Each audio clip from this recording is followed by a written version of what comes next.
Ladies and gentlemen, we are now gathered to induct the newest member of the Sportswire Radio Hall of Fame. Ladies and gentlemen, I couldn't think of a more fitting member of the Sportswire Radio Hall of Fame to be inducted tonight, especially with everything going on. The Midsummer Classic, the Major League Baseball All-Star Game going on in the state of Texas. And, well, our newest member of the Sportswire Radio Hall of Fame is definitely greatness at its greatest because he has called the Lone Star State his home and his ring and his domain, where for more than a decade, he has been at the top of the mountain when it comes to the backyard, the underground wrestling circuit. And even currently, to this day, he is still on top as the reigning, defending ESW Shockwave Interstate Champion. But when I think about our newest member of the Sportswire Radio Hall of Fame, I think to all of the current members of the Hall of Fame, many of them have their own story, but an overwhelming majority of the members of the Sportswire Radio Hall of Fame who came from the backyard in the underground wrestling circuit owe a debt of gratitude to our newest member of the Sportswire Radio Hall of Fame because so many of them had the chance to watch this man and watch his greatness year after year, match after match for ESW, where he had matches that had generated hundreds upon thousands of views, matches that people to this day still talk about. His influence, undoubtedly, is on so many. As a matter of Hall of Famers, particularly that got something and some type of advice from our newest member of the Sportswire Radio Hall of Fame, and they include the names the now outsider, Jack Delta, and Jake Dvorak, the best on the card, who was formerly Jake Matthews. These two men got the chance to learn and seek advice from this man here. But as I stated, many of the Hall of Famers in our Hall of Fame watched ESW, and they wouldn't be the competitors that they are. They wouldn't be the individuals that they are if it wasn't for Osiris and all those memories, whether it was the wars with Austin G. Yeah, I'll mention his name in this particular moment. Wicked J, even recently, Jake Jordan and Conductor, and just a long list of so many opponents that have made history alongside Osiris. And obviously, ESW Shockwave is a company. As a matter of fact, ladies and gentlemen, why is our guest so important and why did he make so much history? Because when you think about the backyard and the underground wrestling circuit, there was truly one company that was able to rise to the top and get so many views that they even generated more views than some other little old wrestling companies you might have heard of. I don't know, MLW, Ring of Honor. How about at times Impact Wrestling, TNA, whatever they call themselves these days, and many other companies, many other independent wrestling companies that may call a home on YouTube and elsewhere, but they couldn't hold a candle to the viewership and the engagements that ESW Shockwave and specifically Osiris himself had. Ladies and gentlemen, Osiris is in the Hall of Fame, sure. The championship after championship, the match after match, thousands upon thousands of people watching it live. But what struck me most about putting this man in the Sportswire Radio Hall of Fame today was how he talked about his role in this sport. There's an old line that Hillbilly Tilly, our general manager for the Alliance Wrestling League in beautiful Gadsden, Alabama, has always said. True yarders do it for the love of this sport, and they put their blood, sweat, and tears out there. There is no question, ladies and gentlemen, Osiris, over the past decade, has done that. But he's also done that to make the backyard and the underground wrestling circuit a better place. All too often, I hear from yarder after yarder or those in the underground or even in other places come on this platform and tell me that the backyard wrestling scene, the underground wrestling circuit, it's all toxic and everybody's the same and everybody's this and that. But the truth is, ladies and gentlemen, I disagree. Why do I disagree? Because there are people like Osiris who have made a difference. And I always believe in that the one mark that you can count on isn't about wins, isn't about championships, isn't about how many people saw you, is the difference that you made in your community. And for my money, As the host of the Sports Report, the owner of Sportzwire Radio, the #1 global radio station, your voice, figuratively and literally, where all wrestling matters, the Reverend Tom Bryce, Osiris has not only left a mark on behalf of the entire backyard community, he's left an impact in the community of all wrestling because he has been a part of all wrestling matters. We talk all about this movement. We talk about these events that have taken place: Summer Bash, Riot in the Ring, the All Wrestling Matters Hardcore Tournament, which is obviously started by Jake Matthews, who's now Jake Dvorak. And sure, he was under the learning tree once upon a time of Osiris. But the facts are is that we wouldn't have an All Wrestling Matters movement without guys like Osiris. When you think about the days of 2009, 2010, 2011, 2008, those were days we didn't have Facebook the way it is. We didn't have Instagram. We didn't have Twitch. We didn't have TikTok. X was only in its infancy stages. All we had really was YouTube, some guy named Tom who ran MySpace, not this Tom, and this little old thing called the GBYWN. But it was ESW Shockwave and Osiris and those around him that were able to get to the masses and to put the backyard wrestling community and the backyard wrestling circuit in a light that many people hadn't really thought over. What could the backyard wrestling circuit be? We often talk on this platform every single day, and really because of this movement, you've put me here. You've put me here in this platform, and you've given me a platform on your behalf to speak about this circuit.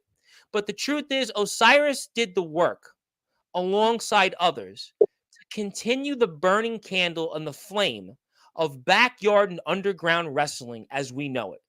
Companies like Tennessee Backyard Wrestling, companies like the Iowa Midwest Federation Wrestling Company, NEW, New Underground Wrestling, Resurrection Wrestling, WCE, BTW Wrestling out in Oregon, and companies like Legendary Backyard Wrestling, YBW, the UWA, the Underground Wrestling Alliance, DBW, VTW, EBW, and the 20 million EBWs around the United States, and countless company after company. Sure, they've left their mark now, but the facts are is that it was ESW that gave them, in a way, the ability to continue, whether they knew it or not. Companies like IMF, companies like TBW, companies like Resurrection Wrestling, VTW, DBW, this is no shade at any of those companies. But in many ways, without even knowing it, they wouldn't be where they are if it wasn't for the likes of Osiris and those around him that laid the groundwork for greatness at its greatest, for record-breaking, history-making things that we see each and every day. When I think about the time of Osiris, and we're going to talk about more moments, we're going to get your comments. I see people ready to talk. We'll get to that. But often not, I truly believe my role isn't to put myself over and to put this platform over. It's to put those that have gone out there and risked their lives, risked everything to put a smile on people's faces. And to me, every single day, it's guys like Osiris that I owe a debt of gratitude to. It's guys like Osiris that I don't do enough for, and I don't do enough to recognize the things that they have. I could never repay Osiris for everything that he's done in the sport of wrestling. I could never give anything back to what he's done to put his body on the line, to put his blood, sweat, and tears out there, to put the backyard and the underground wrestling circuit in a light that thousands upon thousands of people move things out there on YouTube and Twitch and Instagram and Facebook and everything else out there, and the conversations that we see, these new movements, these new titles, these hardcore efforts. As a matter of fact, I'm even going to go further, and I will promise you, I will introduce Osiris. We will let you speak. We will get to the moment, but often to not. We talk about GTS. We talk about Grimm. We talk about all that success. But ladies and gentlemen, couldn't you not say that ESW was the original GTS? Sure, Grimm certainly did his own thing. Grimm certainly went to the masses. Grimm has been seen in front of millions. Grimm has given so many people an opportunity to be in places that, frankly, not even pro wrestling companies could offer. But couldn't you say that the original GTS was ESW in the original incarnation? And in many ways, even the likes of Grimm and those that have come on this platform recently, like, I don't know. Jimmy Controversy, maybe a longtime staple in GTS, maybe in some ways without even knowing it. They owe a debt of gratitude. They owe a sign of appreciation to what ESW did, because ESW truly was one of the first companies in our circuit to hit the masses. One of the first companies that we could say toe to toe could go up with the likes of some really big name companies and some heavy hitters. Think about those opportunities and take a step back. And maybe we'll talk about that tonight. Maybe that'll be a topic of conversation over the next hour or two. And was ESW the first GTS? Sure, they're two different products, they're two different things. Grimm obviously had the sites and he had the right people, and he obviously didn't have the things that maybe sidetracked a bit ESW, but we'll talk about that.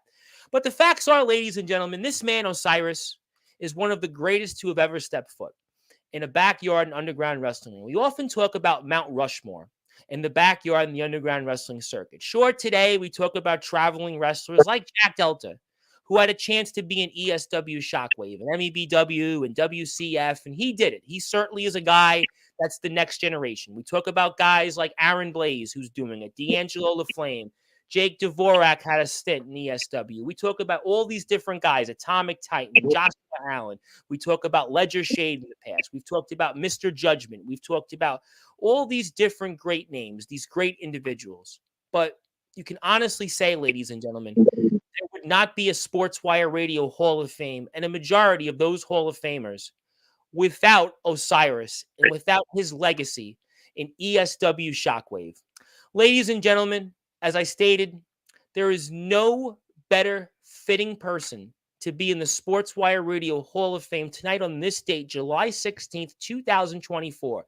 The Midsummer Classic, the Major League Baseball All-Star Game being played in Texas, home of the current World Series champion Texas Rangers. First time that has been done in over 80 years. And in many ways, this is kind of history for us here on Sportswire Radio, because we have a guy that's a current champion that's retired, but he's still on top. And that shows you the magnitude. But I could go on and on and on about our guest. And I have no doubt we'll be going on and on and on about him, because that's what we do here. And I know you want to talk with him. But before I give him that Hall of Fame, All-Star Game, World Series champion, MVP, Interstate Championship-like introduction, it is my great honor to formally congratulate the third member of our ninth class in the Sportswire Radio Hall of Fame, the current ESW Interstate Champion, the devil himself, Osiris. But before I do that, Osiris, and I know Austin G's out there, and boy, he's certainly kicking himself. Well, he might be kicking other things, but I'll certainly leave that at that.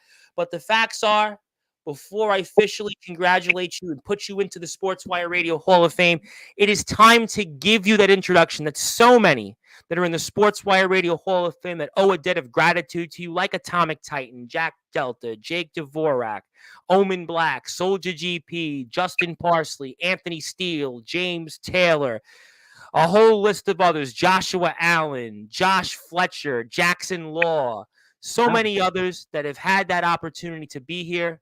But now it's time to give you that Hall of Fame-like introduction, and there's no better fitting way to do that in the platform that you built, the Church of All Wrestling Matters, in prime time, the brightest lights, the biggest stage, the only platform which you built, All Wrestling Matters. So let's get right to it and officially congratulate your newest member of the Sportswire Radio Hall of Fame. So with that,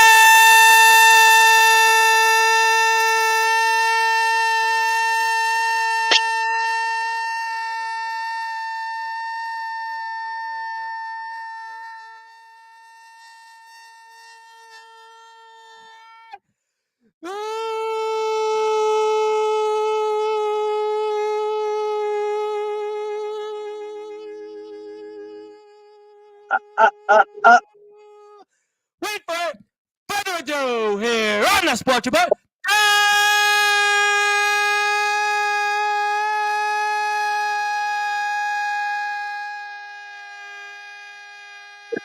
Go.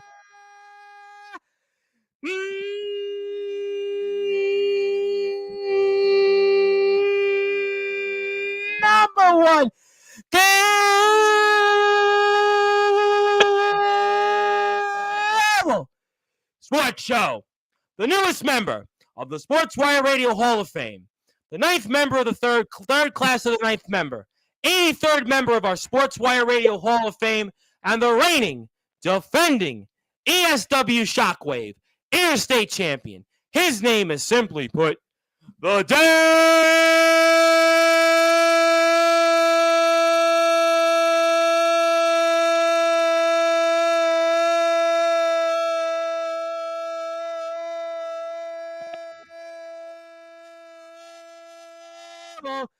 himself.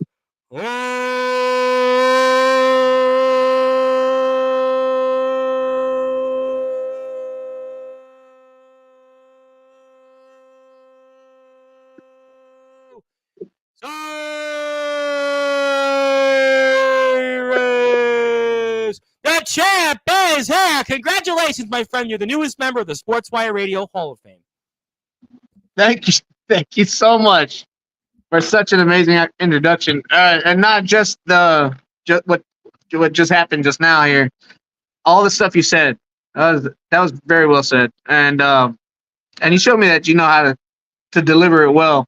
The first time I was on here, and I appreciate it. I liked it. I've been watching a couple of your episodes since then, trying to keep up with you so I can learn a little bit more about. Too many. I've got to be honest. We had this conversation, my first guest, and it's like you have no idea how many people they come on here, and it's like I think I should be chained to this platform and just be here 24 hours a day and never get up.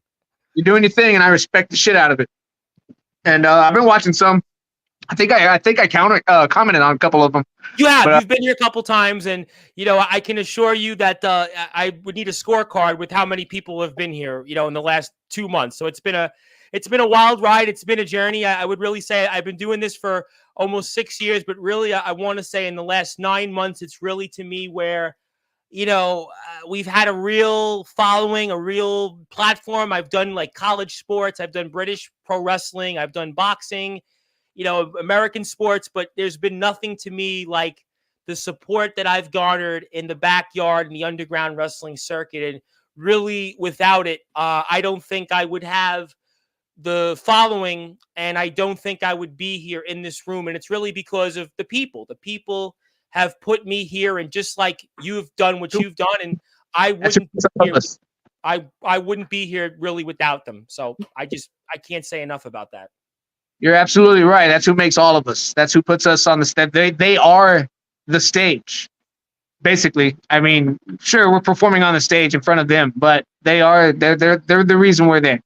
Absolutely. Yeah, listen, I was here the other day at 1:30 in the morning with 17 people live on YouTube. I mean, that's just the way it's been these last few months. I had one show with 38 people at 2 o'clock in the morning, still live on YouTube, and it was that's because of the people. But really, it's your night, and I know that I feel like I have still not done you justice in everything you've done for this sport, for this community. But I'm going to ask you the formal question before we obviously talk about some different things and put some fun on the screen. I have to ask you the formal question, Osiris, the devil himself, the current reigning defending ESW Shockwave Interstate Champion. For those that are listening and watching here in prime time, the brightest lights, the biggest stage, the only platform where all wrestling matters. What does it mean to you, Osiris, to be the newest member of the Sportswire Radio Hall of Fame? Well, first off, Tom, I want to tell you thank you for giving me such recognition. And that's exactly what I wanted to get into first, what it actually means to me. Just you get comments as you go through when you start, and you look at the YouTube. I read all the YouTube comments. I still go back to this day and look for new comments from the 09 videos, 2009, 2010, everything just going forward, just to see if there's new ones that are, giving us shout outs, even if they're not about me. I like to see the recognition. I love it. That's what I live for. So first off, big shout out and thank you to the entire globe, because I've had a lot of people in India, a lot of people in Chile, Mexico. Dude, I had a guy last night, Yoshimatsu Matsuda from Australia, was saying, yeah, I watch your shows regularly. I was like, what? Really? Really? Yeah, exactly. I had a guy on my birthday one time, and he was a regular fan. I remembered his name at the time. I don't now, and we'll talk about that later why. But a guy that told me happy birthday from your #1 fan in Paris, France. Holy fuck! Wow. For Paris, France. I just want to go. I didn't know I even had somebody that took the time to sit down out there in the world and watch what I'm doing and appreciate the shit out of it and love me for it. Things like that. The comments that I get that are, hey, thank you, man. You made my entire childhood. Go look at my last Instagram post when I announced my retirement. A lot of those comments came up. Thank you for making my childhood. You were my entire childhood. As much as that makes me feel old, it also makes me feel appreciated, and it makes all of this worth it. Every ounce of blood, every scar, every night that I spent in the hospital getting stitches, everything that I've ever gone through, every crazy thing that I've ever experienced. It makes it all worth it because I know someone out there in the world got a little bit of entertainment. And if I can just talk for just a moment about anything you want. It's your show. You can say anything you want. 16-year-old kid. The 16-year-old kid, rest in peace, Jacob Sandoval, Jaden Sandoval. I'm so sorry, Jaden Sandoval. He just passed away this week. He's one of my good friend's nephews. He got run over here on Old Pierce. It was horrible. It's a horrible situation. But he was just a young kid. But I never got to, hang out with him or anything. He's a young kid and stuff. But I do know that he did watch and enjoy my matches. So I am grateful just for that moment that I got to provide him some entertainment and something he could either laugh, cry, boo, cheer, whatever he needed to, and enjoy, before his young life was stopped so short. I just want to give a shout out to the Fernandez family and the Sandoval family. And I want to send my condolences. I want to give a moment of silence. I know people are starting to come in here. I do want to think about him, and I just want to, because of the young man lost his life, young boy, really, I want to give a moment of silence. So please, everybody, join me in a moment of silence for the late, great Jaden Sandoval. Thank you. Obviously, just heartbreaking. No, absolutely. I'm a reverend, actually, but just a really sad story about that, and just that he was a fan of yours. A few days ago, man. It just happened. They just had the viewing for him.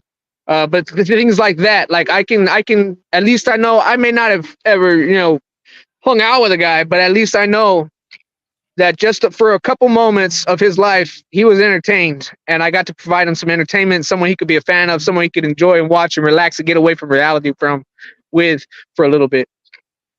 Unfortunate, again, a young boy loses his life in the community, 16 years old, as you just mentioned, and just absolutely, just it puts life into perspective. And really, what you've done, going back to that, I mean, I still think that we can never repay you, Osiris, for everything you've put your body through, for us here in this sport, for everybody to enjoy it. It's guys like you that went out there and time after time, to quote Cyndi Lauper, put your body on the line to go out there. And that's why we have the backyard and the underground wrestling circuit that we have. And like I said, to me, I almost feel like I have to put you in the Hall of Fame 10 times or 17 times, to quote Ric Flair, and beat the record.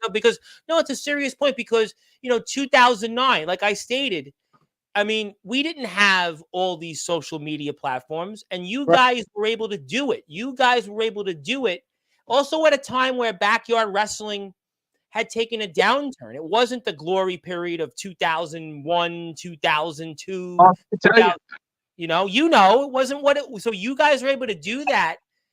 And like I said, everybody talks GTS, but you guys were there before GTS. I mean, I think it's a very fair point. Obviously, it's different product. And shout out to yes.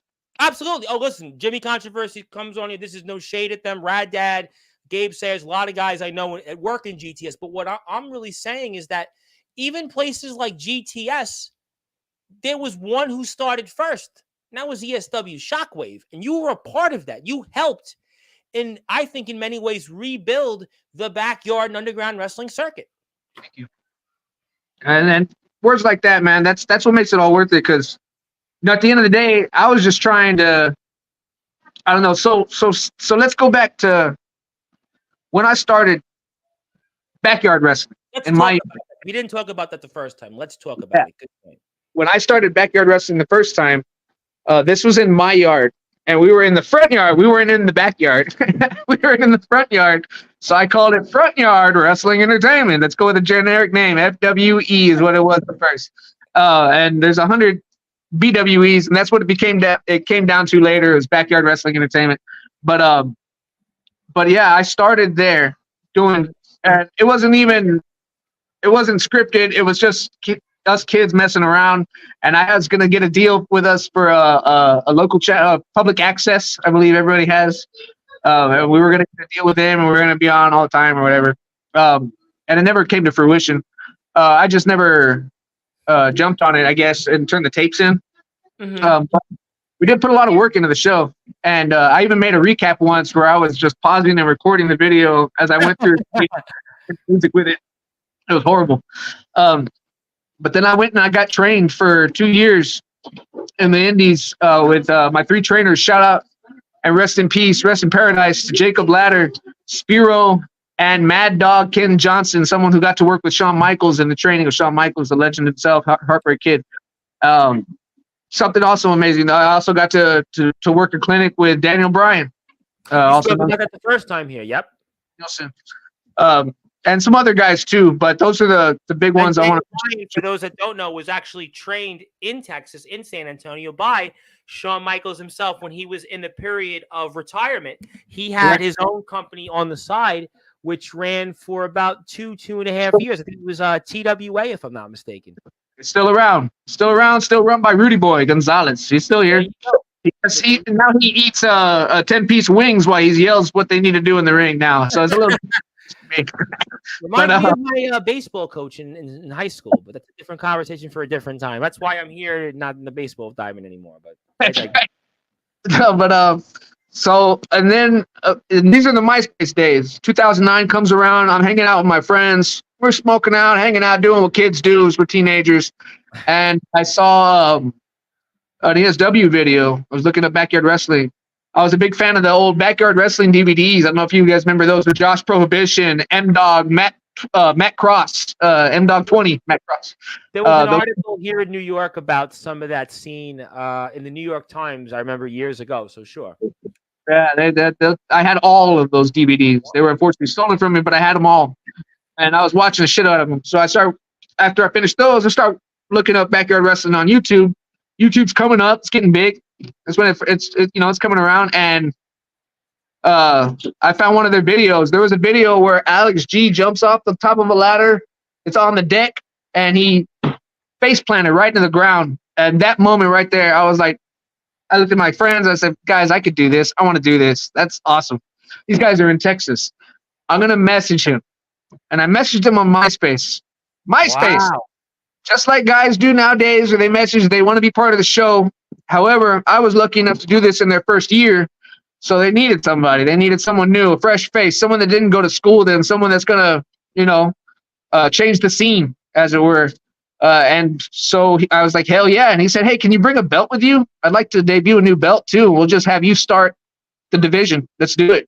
Wow. Yeah, and I brought him what is now known as the Anarchy Championship, and debuted as the first champion. And it wasn't for nothing.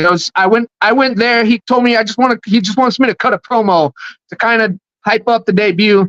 I cut a 5-minute long ass promo, just talking away about the show and who I was gonna be. Watching it back now, it's like, hey, take it home, man. Get out of here. But it was cool at the time. Before Flair was such a thing in ESW, that type of thing. Yeah, exactly. Flair moment in ESW. There you go. And these guys were, they're blown away by it. And some of the stuff you said earlier in that introduction, that excellent introduction, I believe not only that I influenced people that I had no idea I was influencing, but I influenced ESW to step it the fuck up. Because if you go back and watch 08, it's good. It's great action. But I don't know. There was something that was missing. And that comes in after the episode of June 13th, 2009. After that episode, they stepped the fuck up because they saw a guy come in that was a stranger to them, didn't go to school with them. He was in a whole different city.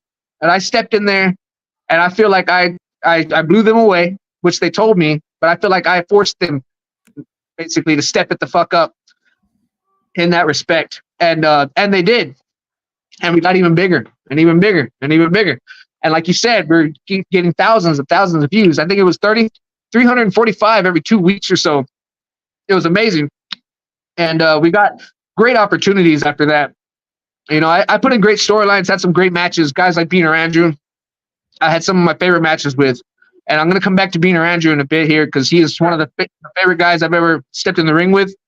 When someone asks me who my favorite guys I've had matches with are, I'll say Yard Days and Ring Days, different guys. Yard Days, for sure, top of the list, aside from Wicked J and Alex G, Beaner Andrew for sure. And what made him such a great opponent? Huh? What made him such a great opponent for you? It's just so easy to work with, and you know, and it's funny because we would make jokes about him backstage. The running rib was that he wasn't down to do anything. He didn't like to take anything hardcore. Which he's doing fucking swanton bombs off of 18-foot ladders and shit like that. So obviously, it's a rib, you know what I'm saying? But but we'd give a shit about it all the time because he'd have a reason why we got to do this, why we got to do, and but he never gave me any of that shit. Everything I wanted to do with him, he was down for.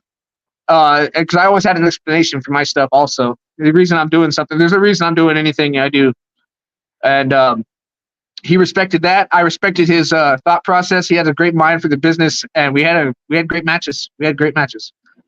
Yard days, ring days, everything. Highlight in games, and I don't remember what year in games though. If you search it, it's me and Beaner Andrew. Well, I have something that I'm glad I knew this was going to come up because I actually have something for the audience that I want to show on the screen because I told you I would be prepared, and I am prepared right now because we're about to put this on the screen. It's Beaner Andrew versus Alex G versus Osiris versus Aztec. Why is this important? Because this four-way match got 179,000 views, and before I get into that, obviously we see the match here.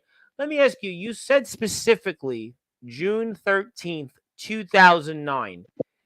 You knew that moment then that ESW was not only going to change the landscape, but maybe your career as you know it were going to change as well. As talk to me what you remember on that date and why it was so special. Because, like I said, because I wasn't from there. So when I came out as the ref, everyone's like, oh, he's just a ref. By the way, shout out to Osiris. He's the laziest ref in ESW history. I think I've been topped now, but I used to say that all the time. But anyway, I think PL3 topped me a long time ago because he wouldn't even get down for a pin count. But but yeah, so June 13th, it was a show. It was a great show. There's some great matches happening. But once that storyline kicked in at the end, PL3 goes to pin Hardcore Kid. 1, 2.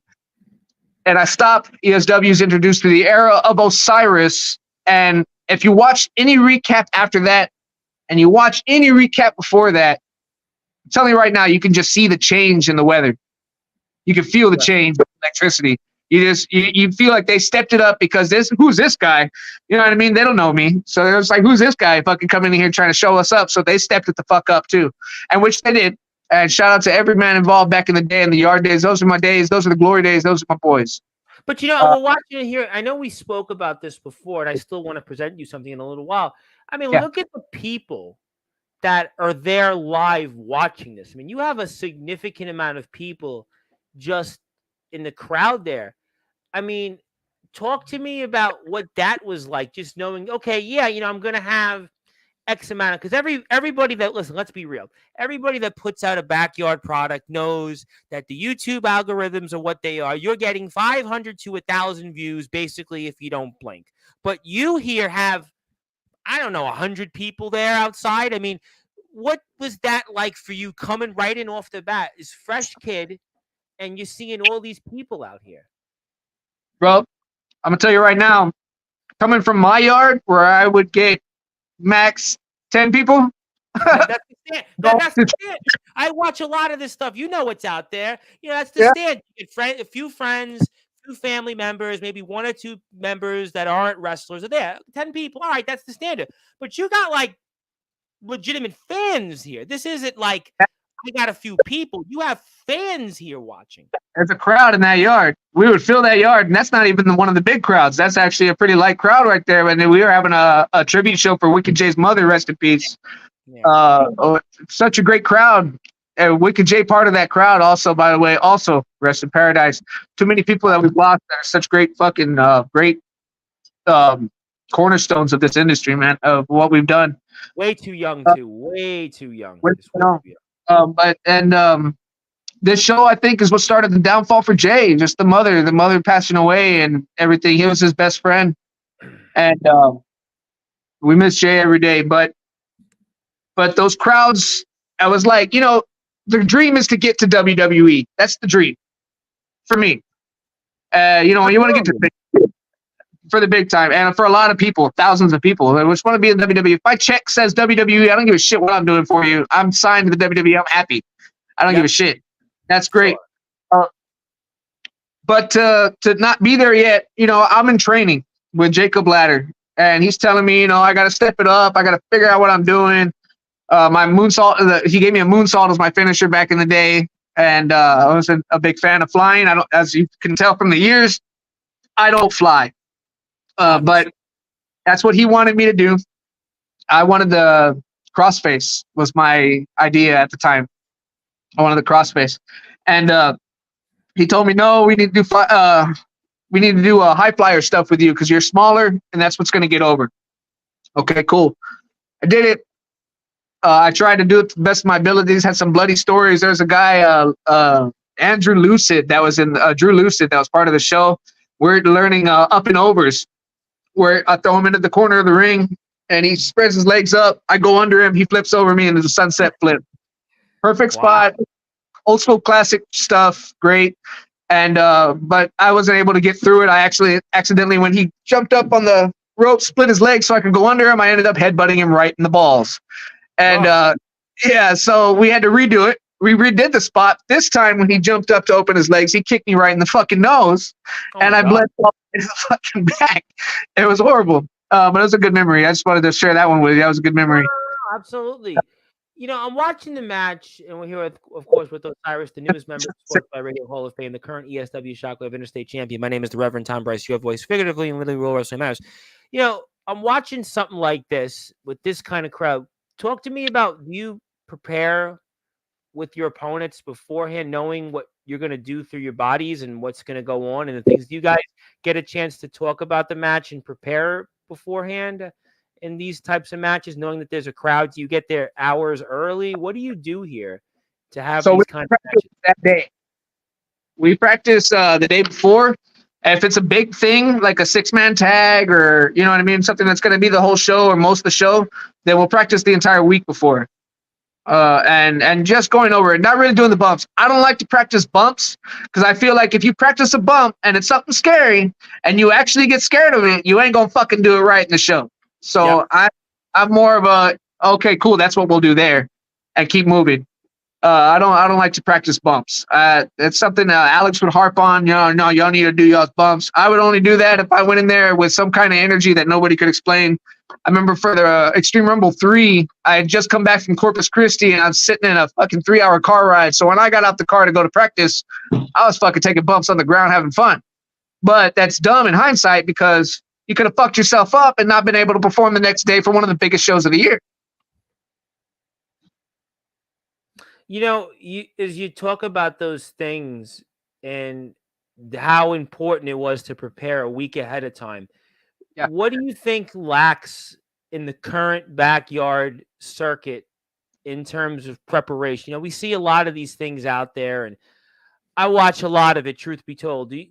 What would you say that certain wrestlers in the circuit should do to improve? And, I realize everybody can't do days in advance, but what would you recommend to make a better YouTube product for, let's say, the current state of the backyard and underground wrestling circuit? What would be your opinion on that? Organization, and really the biggest problem I've ever seen with random videos that I'll watch of backyard wrestling, it doesn't feel like you're talking to me. It feels like you're trying to present something. Don't do that. Don't make me feel like you're trying to present something. I know you are. Make me believe that it's happening. because that's what it's about. That's what separates the big dogs from the little dogs. You learn how to talk to the camera, like if you're talking to the camera, not talking and you're trying to get a script out so we can get story done. It's funny. I was listening to D'Angelo the Flame, and he's gonna make his TV debut this coming weekend, and I think somewhere in Tennessee. You can quote me on it, but he was talking about he has to get TV ready. He has to know the cameras. He has to know the angles. When you guys had that type of audience, was that something you guys had to prepare for? I'm just curious. I don't hear a lot about that, so I don't know. So I'm curious for the audience. It was, but I'm gonna tell you right now, that's more implemented nowadays in the Shockwave days. They tell you, okay, hard camera's gonna be here, and you got to know where all the other cameramen are gonna stand and all that good stuff, so you know where to present yourself. If you're gonna be doing a submission and you're facing away and you're doing facial expressions to the curtain, nobody gives a shit. We don't know what you're doing. We don't know that hurts. Face the camera, so we got to know where the camera's gonna be at to make sure we're facing the right spot at the right time. And I think Wiener certainly had the right spot at the right time, because he just basically had his life flash before his eyes there. But, that was here nor there. And you guys are really going at it. I mean, when he goes up there on top with that swanton like that, I mean, what are you guys thinking there in that moment? Like, are you thinking it all, or he just goes up there and hope he doesn't land on his head? But we know he got it. You know what I'm saying? We've seen him. He as you watch the recaps, he's building it up. He does it off a ladder. He does it off the stage, and then he goes and does it off this. Now that's something you aren't rehearsing beforehand. Obviously, I would think, right? You're not rehearsing that like many times over, right? He's not rehearsing that. He don't rehearse that. It's just like, okay, yeah, and you'll hit a swanton there, and then boom. That's exactly what I figured. Because there's no way, okay, if you want to do a suplex, you want to do some type of inverted DDT, okay, I get that. Some type of, standard move, but what we just saw there's no way on earth that's being rehearsed over and over and over.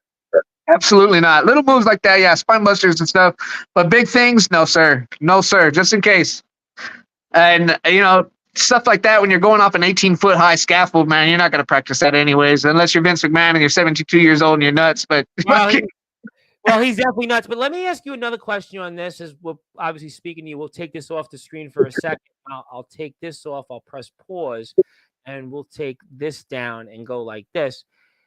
After the match, and you have that many people there, how many people are going to watch this. What do you get in terms of the response from the fans, and do you feel a pressure afterwards to try to top this every time? Because, like I said. Go ahead, talk to me about that. Absolutely. If you always want to top yourself next time you go out there, and you're doing crazy shit, so you're like, what can I do now? You know what I mean, to top it. But at the same time, you have a different opponent, hopefully, that also has some ideas that we missed last time or didn't get to do. So that's definitely something we talk about. Definitely something that gets you excited and motivated to start thinking of something creative, something people haven't seen before. Like in Hardcore Homecoming 2, I fought Wicked J for my first ESW championship, one of my favorite matches of all time. And mostly because of who it was with and the story that built up to it.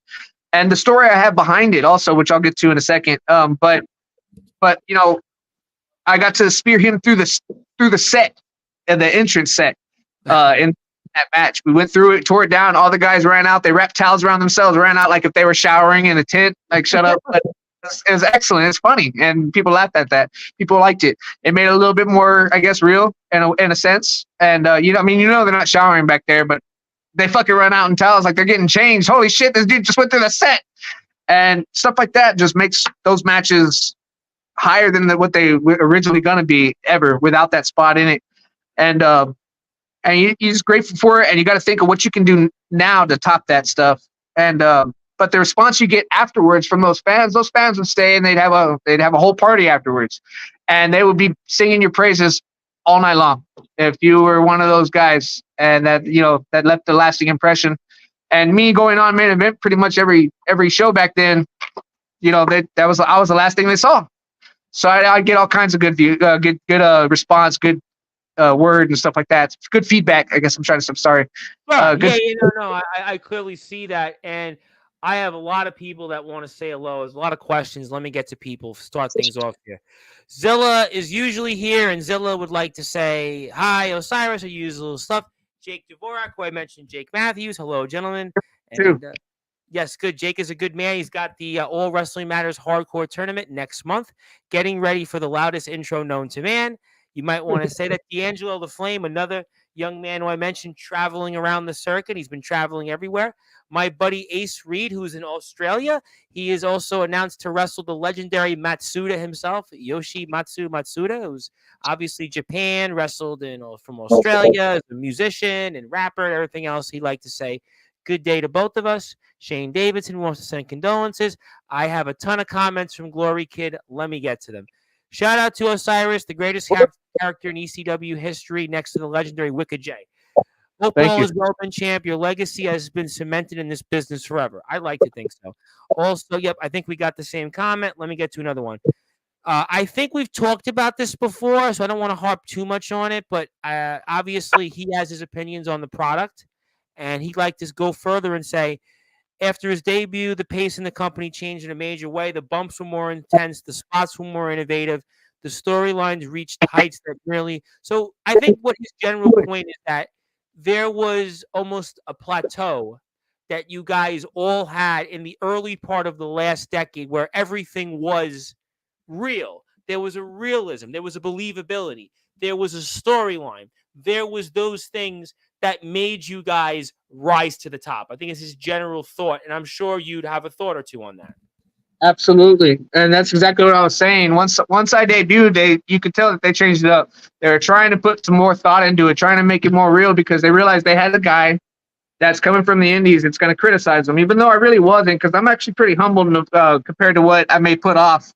I criticize myself more than I do anybody else, but you could tell that they turned it up. They had respect for what I was doing, and you could feel it, you could see it. And I respected it also, which was why I kept turning it up and tried to be the best that I could be. So it was almost a two-way street. Almost, you had this background, you were trained, and these guys were starting out, and they, for most part, weren't trained, but they obviously had some form of skill. But there was almost a back and forth with you guys. In a way, there was a healthy competition within the company. Sure, they wanted to prove that just because I was trained doesn't mean that I could be better than the owners of a show.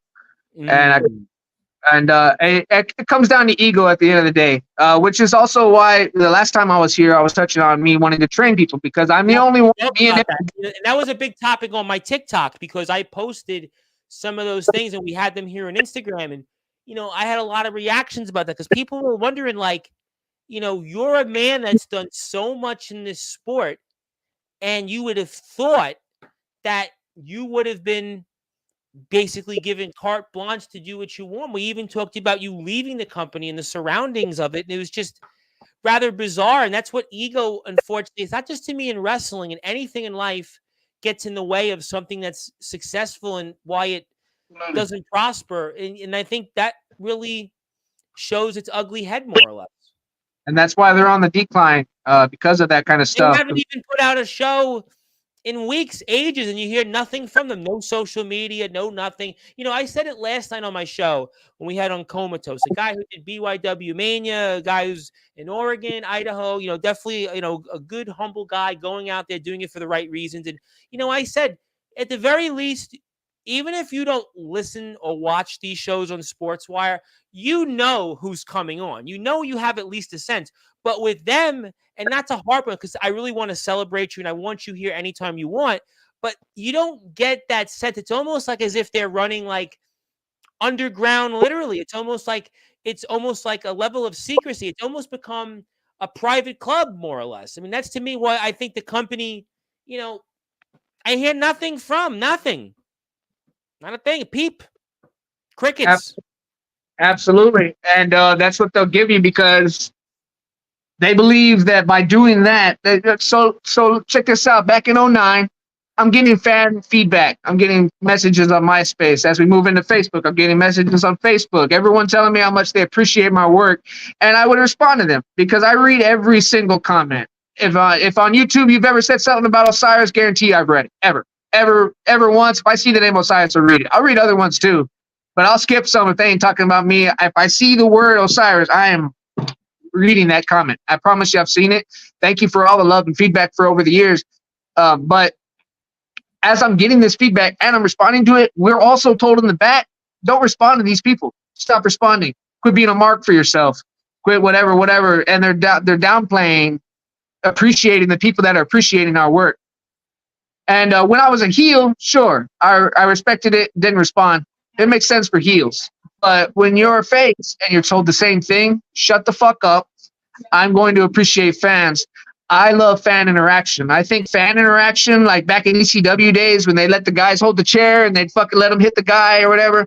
I think that stuff like that's is what kept ECW going. ECW was that cult that was running really amazingly as a legitimate company because of the fact they had a massive niche and they did everything to keep, in those days where there was no Twitter, no MySpace, Facebook, YouTube, it was just basically word of mouth and just basically tape trading. They were able to, be a player that for a little while got into 1 million homes. They were in 1 million homes on a Friday night. And that's really because if they had the community, they listened to their ears on the ground. I agree with you completely. 100%. ECW, shout out somebody, some company that inspired me to make sure I was being creative so I could get down. Because there was a thing told to me a long time ago. I think it was by my brother when I said something about how cool ECW was. He was like, yeah, but they're not real wrestlers. I was like, well, fuck, told me because they're just fucking enjoyable as WWF. It's fucking, I enjoyed the shit out of it. It's a little different taste, but it's still fucking enjoyable as shit.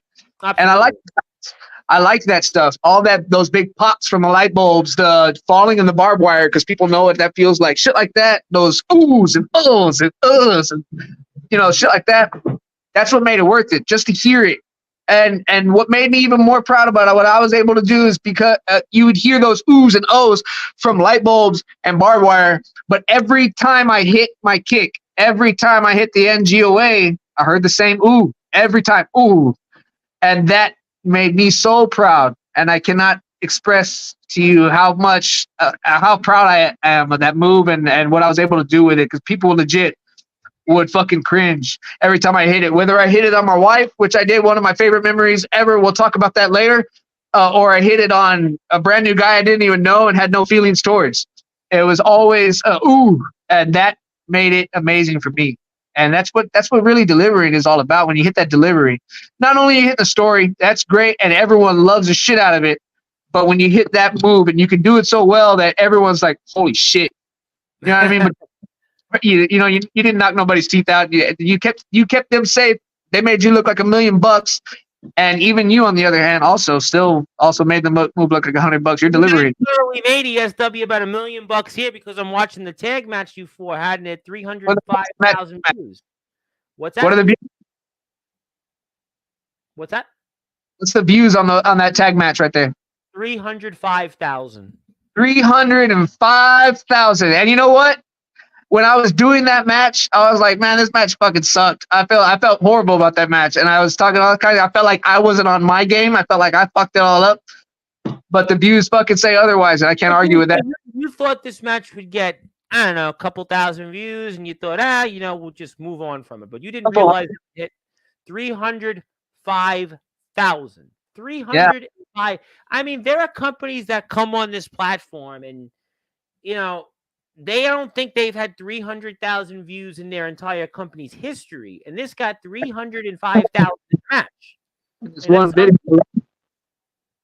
And that's why we got so much cool opportunities. As we went through the years, I got to do an opportunity where I was on a music video for Portugal the Man. That's a band. If nobody's familiar with it, check out Portugal the Man. Modern Jesus is the name of the song. Amazing video. It's got 11 million views last time I checked. I think we spoke about this on a prior show. I think with the first one we did here, we spoke about it. Very cool opportunity. Something that sticks in my mind and I'll talk about forever. Also, I don't know if I talked about it, but I also got offered to do Jerry Springer. I think that's a very fascinating. A lot of people say that sometimes this show turns into that. So talk to me about what happened with Jerry Springer. That's a very fascinating. I think you'd like that. So what happened there with Jerry Springer? I think that'd be very fascinating to hear. So what happened there? So Jerry Springer calls Alex G. Alex G doesn't have a girl at the time because he can't stop fucking them all over. So he's alone for a minute. And he says, you know what? I ain't got a girlfriend. They're offering for a couple to be on Jerry Springer. He called me. Goes, I'm with my... And they send me out to... he wants me to go out to Jerry Springer. And they're going to give me the story. We have to know each other. And they're going to give me the story. We got to go act it out. That's how it works. And I was like, yeah, but like, how much is that going to pay? I was going to ask you, do you get paid to do something like that? Yeah, how much is that going to pay? He told me $500 plus your hotel's paid for. And I was like, okay, $500. And I'm going to walk down the street tomorrow and someone's going to say, hey, you're the guy that had the affair with his transgender sister, right? The dark girl that was with you next on stage. No. $500. I do not think so, sir. No. And I was like, that is not worth it. Not to me. I don't think that's worth it for that kind of label. Oh, you're fucking your fucking cousin. Bro, you know, whatever. No, yeah, I mean, there's a limit. It's funny. I've been asked that from people, and what do you think a limit? I'm like, I don't know, but $500 doesn't sound like a lot of money to go be put through that on national television. No, sir, not today. Especially to get labeled what you're gonna get labeled, and it's not even a real thing. It's something they're giving you to fucking put off as a character on their show. I got you on your ratings, but you're gonna have to get me on my wallet. I don't think so. But it's still at the end of the day a cool ass opportunity. Still cool to say, you know, I got offered Jerry Springer. That's fun. So cool opportunities like that we got to do with ESW. And I saw Glory Kids comment, and I will say there's a lot of Glory Kids. I mean, I got a lot of comments I got to get through to people. Sure, that's a good one. And he's followed me on my Twitch. Y'all check out my Twitch stream if y'all want to hang out with me. If I will put the Twitch up, absolutely. And let me say hello to some more people. Mikey from the front row, I know you're a part of his Fed over there. He says, how you doing? He's definitely a good man. He does some work for Pro Wrestling Magic. We've spoken in the past after your interview, and he's very happy to be here, and I'm happy to see him. Hope he's doing well. He's doing a lot of great things in our circuit. Glory wants to say, I quit watching halfway through season 6. After MOD's return, I was expecting them to capitalize on the endless matchup opportunities that were now possible with Mod's experience. Instead, we got Tag Team Mania and a lackluster circle of chaos. Not much of a chaos. Andrew Lovelace, the be-all end-all, of course, the DJ Dirty White Boy, says, how you doing? How you doing there, my friend? I check on the Shockwave channel from time to time to see what I've missed, if anything good at all. And it seems like Alex is just, we spoke about this. The Bloodline thing and the Roman Reigns. Yeah, we spoke about it, and I don't even want to give it any credence. We're definitely agree with you on that. I respect the Garzas and everything. Yeah, listen, there's no question that the Garzas have done a lot in this circuit, but the product, we've spoke about that, and I think most people here are in agreement. Want to say hello to Anthony Arias. He was here on the Sportswire show on Friday, and he spoke a lot about a thing he started, the Backyard Wrestling Nexus, and he's going to be here next month after the big show Supernova 3. And he said ESW got him to start Florida Backyard Wrestling. See what I mean? See your influence, see your input. And what's that? I said shout out to him. Yes, he's a good man. He's doing a lot of great things in the Nexus, very open collaborations, very much doing a great job with consultation, editing, advice. Really, really happy that Anthony finally got on the show. James Taylor, the legendary Nemesis, says hello. He's the owner of REW. Also, let me get to a good point here, hello, Mr. Martial Art. Nice to see you again. Let's see what he has to say. ESW needs to do a serious rebranding of their product, in my opinion. To my knowledge, they still do live events from time to time. I think they should record and post those like they did in 2015 to 2018. You want to say anything on that? They do that. However, now they charge you to watch those kind of videos that we do live for people where we actually have a huge audience, and it usually sells out. It's at a great restaurant called the Backyard Kitchen in Poteet, Texas. Shout out to the Backyard Kitchen. Some of the greatest burgers I've ever been a part of. My God, that Poteet, Texas. We love Poteet, Texas. Amazing burgers at the Backyard Kitchen. No one better. But we would sell out, and we would get, I think we had 350 people at one of these shows, 200 plus people. So the last show that I was a part of when I was AEW gets 350 people to some of their shows, period. A lot of people, man. It's great. And it feels good, you're out there and you fucking see all those people. I was out there as a ring announcer for the entire show, for the last show I was in, the last live show, and we had 250 plus people come out and watch. I got to be part of the entire show, and I did a great job ring announcing, by the way. I was going to ask you, how did you like being on the other side with the ring announcing? How did you like that? And Chase Andrews comes out, and I announced him, Petite Zone, Chase Andrews. It's got big. It was huge, and he told me when he got in there under his breath, "Hey, thanks, man. That was badass." And I was like, "Yeah, I got you." You know what I mean? And it made me feel good. But I was telling the story. Alex G's going out there as my co-host, and he's antagonizing me the whole time, mimicking me, copying what I'm saying, and then I end up beating his ass at the end of the show. It's a great story to tell. It was wonderful. We went around the whole restaurant in front of the crowd. I think I threw them into someone's beer chest, and they're happy about it. And just getting my ass beat in front of people, being out there in front of people when you're doing real, the hard chops and the hard hits and the hard. About that on my prior show with my prior guest AJ Morgan, who's training to be a pro wrestler. We were talking about everybody does those things, but I'm curious. I know I got a lot of comments. People are starting to join into the conversation. I still want to present to you something shortly soon, but I mean, would you ever consider doing more of the ring introductions since you liked it? I mean, it's a kind of an interesting thing. Some guys make the change, or girls make the change into it. I told him I wanted to do it. That's what I wanted to do. They didn't want to do it. For everything you wanted to do, you wanted to help out with advice. You wanted to train people. You wanted to do introductions. I also wanted to be a manager. I'll talk about that before we conclude this. Absolutely. I mean, listen. I think what we're going to do. But the ring announcing, I told him I just want to be part of it. I just want to help out. I was there when we're in the yard, which we're watching right now on the screen. I was there in the yard making this show what it could be, the best it could be. I was part of the foundation. I'm lucky enough to have joined in the second year and be part of the foundation of this show.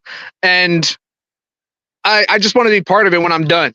I went and stood out in a 4-way stop intersection over here off of Highway 16 and 1604 to help them raise money. I was selling water bottles. Me and Cody Rex were out there doing crazy dances, making all kinds of money so they could get a ring, a professional wrestling ring, so they could present Shockwave in a professional format.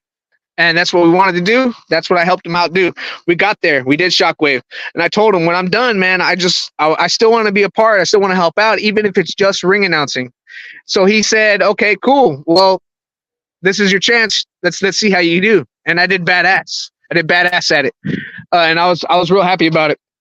Not to mention, I looked fly as shit, styling and profiling out there.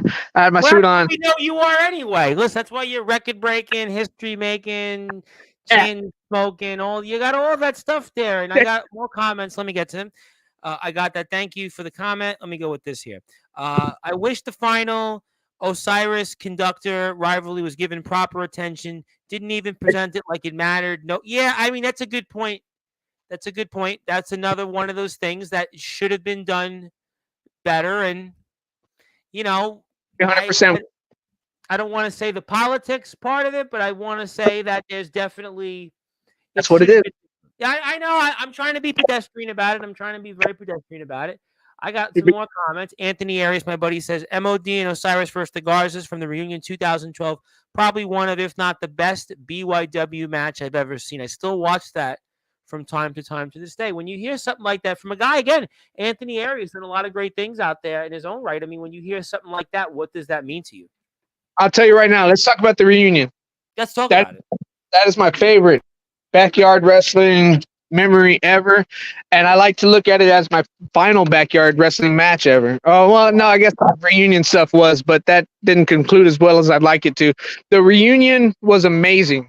We did such great build-up with it to where everyone really legit, because I was running TLW. I was running my own show, and I had a lot of ESW guys there. ESW was done. They had their final show, the ending or whatever, and then we come back for the reunion, and they said that, what was the story? That backyard wrestling was too dangerous for Osiris, and I didn't want to come back. I wanted to go to pro wrestling. So, it ticked me off, and I started talking shit. And there's the infamous F-bomb promo. Oh, yes.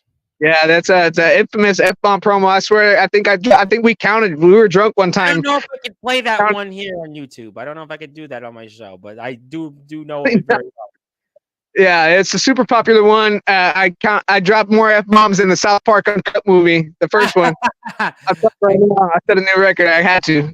But it's one of my favorites. And then we do a build up to where he's at school and they come up and they say, "Hey, Osiris said this to you, but he didn't answer me." So then we do another promo where I'm saying, "Alex, your silence is fucking me up, man. Your silence is destroying me. It's provoking me," is what the thing was. And that got popular. And then he finally responded. I attacked his dad in the backyard. It just felt so real. There was so much. They were like, "No, you can't be in that backyard over here. You're banned from our yard." And then I run up on his dad, crush his hand in the lawnmower. It was just all the buildup was so great. That was the show. The reunion comes around. We had 110 people in the yard, and we had 3,000 people live streaming. Which was bigger than TNA at the time. TNA's pay-per-view. I remember we spoke about you had another show like that hit 3,000 live, which is like live. I mean, people like here. Oh my God! We talk about you guys now getting 100 on YouTube Live, or TBW gets 100, but you guys hit 3,000. It's like 1,000 people live. I know you can't compare. I mean, the server must have broke from Jack. Nuts. Hey, you know what? Actually, speaking of that too, there was a moment of build up where Alex G was doing a live Q&A. We'll do the bunny ears. Hold on. Live Q&A. Yep.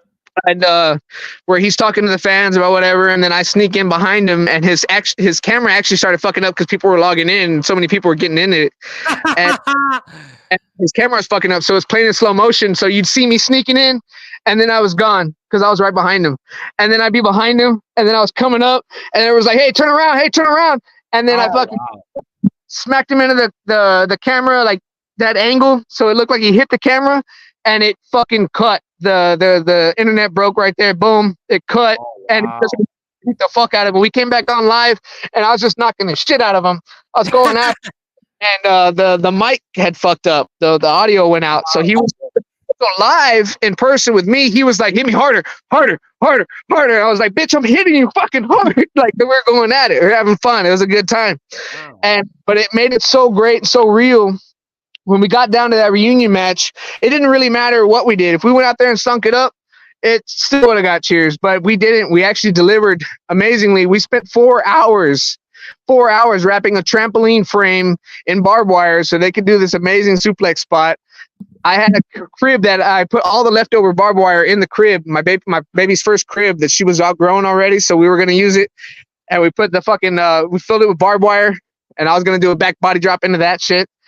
And everything just went so according to plan.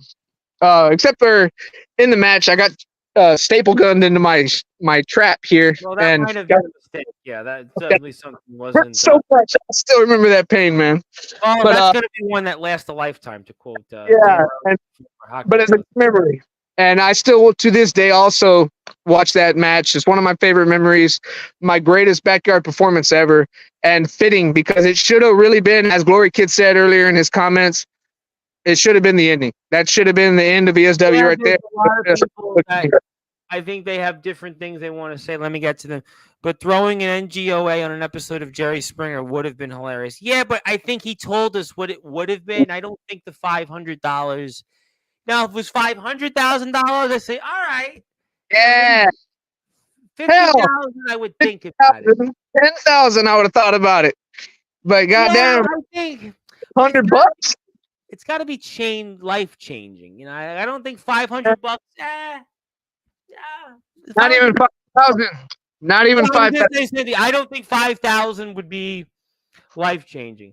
Let me get to more comments from Mikey. My personal favorite Osiris match is the Great Divide versus OSG, Wicked J, and Austin G. That's another good one. I mean, that match right there, that 6-man match, we practiced for a week, and the day before it rained on us so hard, we were like this the whole time talking to each other. Oh, man.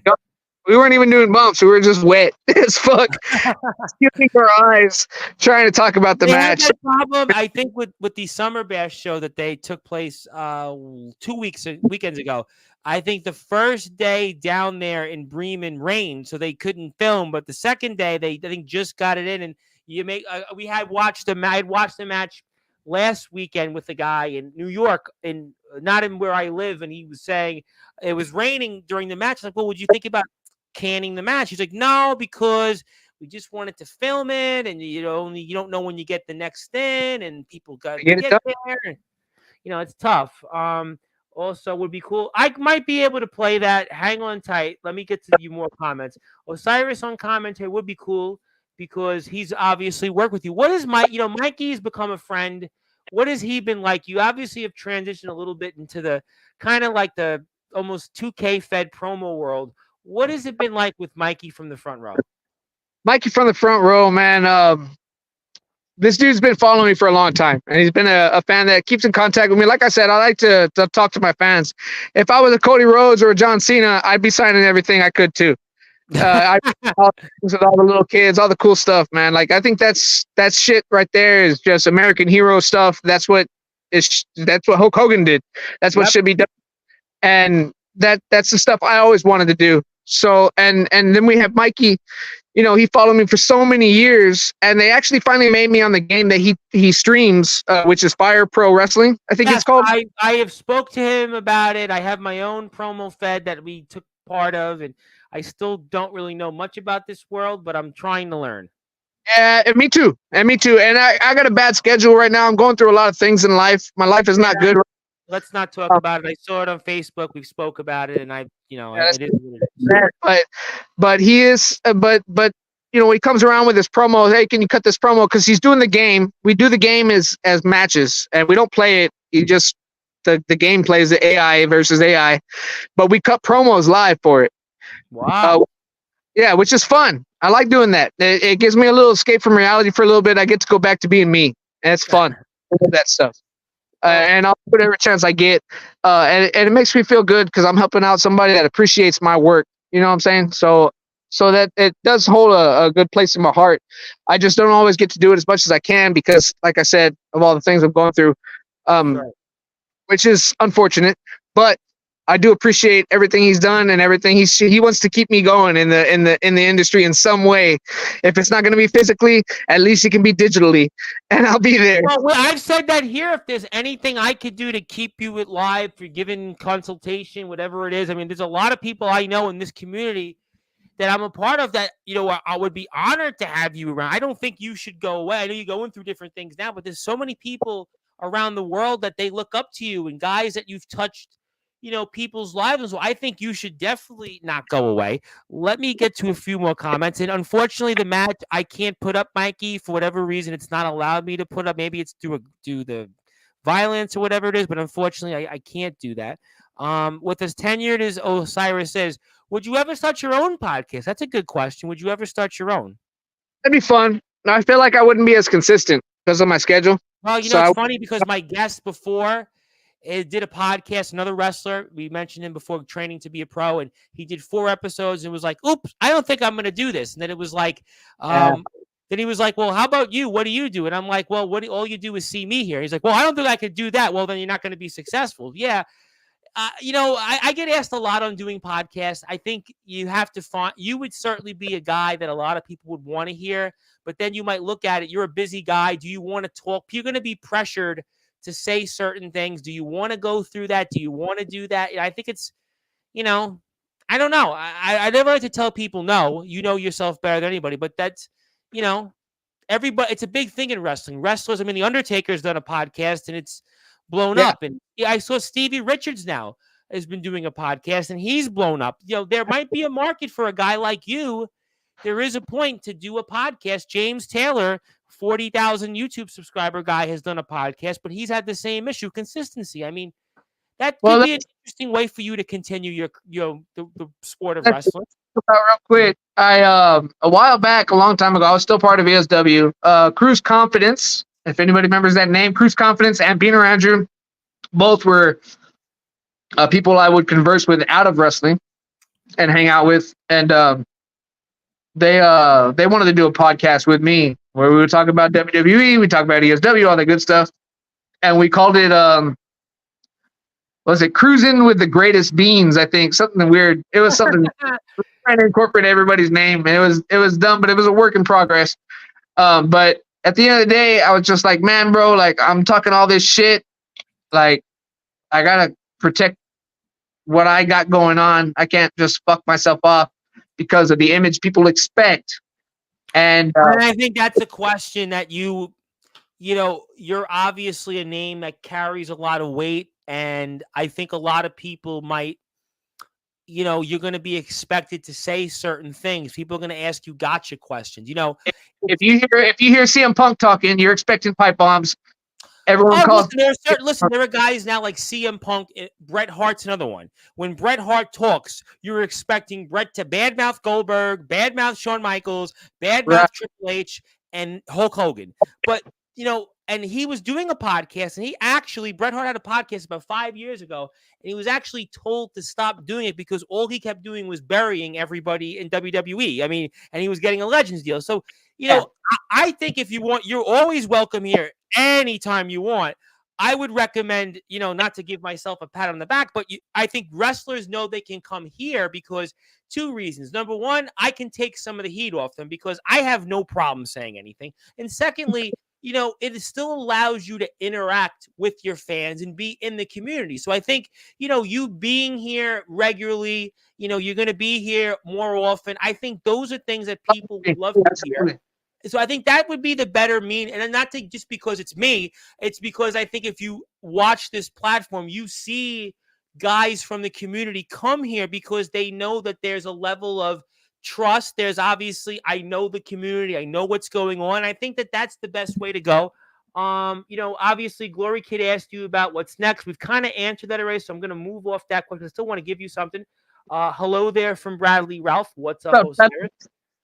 The comment made more sense at the time. Hello there, Mr. Young Rolo. Want to say hello to another one of your proteges. I got more comments here. Yes, talk to me about Young Rolo. Go ahead. Let me talk to you about Young Rolo. So my guy Young Rolo, man, he was one of my guys that comes to me in TLW. You know, he's in the TLW and he's getting Simon the Broom, and he got it over. So he's obviously great. He knows what he's doing. He's awesome. If you can get a fucking broom over, you're over. You're good. That was the Flair analogy. Flair could get the broom over. Anybody with Flair works with, including the broom, would get over. Yeah, I heard that before. Exactly. If you can get a broom over and the broom was fucking over as shit, I would have bought the goddamn Brooms t-shirt if they put him on a fucking t-shirt before I was playing for Ed and Eddie t-shirt. I'll tell you right now. Now, Young Rolo comes to TLW when I'm running Texas Legion of Wrestling, and he jumps into training and he's like, you know, I got asthma, so I can't do it. I was like, yeah, well, I'm not going to take it easy on you. You want to do this, then you got to do it. But I'll let you take your breaks, I guess. You know what I mean? So you can go get your on or whatever. So he's, you know, and he's done, but he never let me down was the thing. On his birthday, I'll give you a great memory that I was actually just given by Nick Violence that I forgot all about. Mm-hmm. Nick Violence, shout out Nick Violence, one of the greatest guys I've ever encountered in this business, and one of my best friends. You know, I don't hang out with him enough, but goddamn it, he's a good friend to me. But Nick Violence told me, and on I think it was Rolo's birthday. So every birthday in TLW, if it was your birthday that week in training, I'm giving you chops for whatever age you are. Not it's the entire roster. We're gonna split them up evenly, and we're gonna give you chops for whatever age you're turning. Because that's what I went through in training. If it was your birthday, we got the chops for our age. So, and he tells me, well, I have asthma. Like, I can't do all these chops. I was like, fine. Cool. Hey, Nick. Nick speared the fuck out of him. And then after he's laid out from that, S.A. Greg gets up on the top turnbuckle, hits a frog splash. He gets up from that. Big Mike gives him a fucking tiger bomb from fucking hell. And then they pick him up, hold him there, and I give him the NGOA of his birthday. Oh, my God. It was great. He took it like a man. And he actually fucking loves us for it, and it's just a great memory, man. That's so great. I love Rolo. Rolo's one of my greatest students that I ever had in my presence ever. With all the downfalls and all the disabilities that he may have presented to me, he still went through it, still got through it, and still got over every show he had. We were wrestling on a pretty bad ring in TLW, I'll tell you that much right now, and he still went through it. We were basically wrestling on wood and steel in TLW, and even in the rain, especially in the rain, they didn't have pads. It was a rug leftover pieces of rug that they'd throw out there. Oh God, I can picture. But God damn it, he went through it, and everybody that was in TLW did, and I respect every single one of them, most of them. Especially when they went through the training with me. All the drills, I put them through real drills. I don't. We're just gonna jump into doing matches. No. We're gonna do drills. We're gonna make sure your cardio is up to date. We got you. I'm gonna take care of y'all. Me and MOD are the trainers at the time, and we put him through it. But he got through it, and that's what mattered to me. Well, before I get to some more comments, it's a good time because obviously we're in the second half of the show, and I want to be able to present to you formally what puts you in the Hall of Fame, what's official, because we do things officially on this platform. And obviously, congratulations. You were Thank you. officially the 83rd member. I will send you the certificate when we're off the air, but I wanted you to have this. I believe it's important. I like to do things official. It officially recognizes the Hall of Fame, and we'll make sure that you have it. I want you to have my John Hancock, today's date, the logo. So you definitely earn this. You really are responsible for the majority of these Hall of Famers to be in here in Sportswire Radio's history. So let me get to a ton more comments.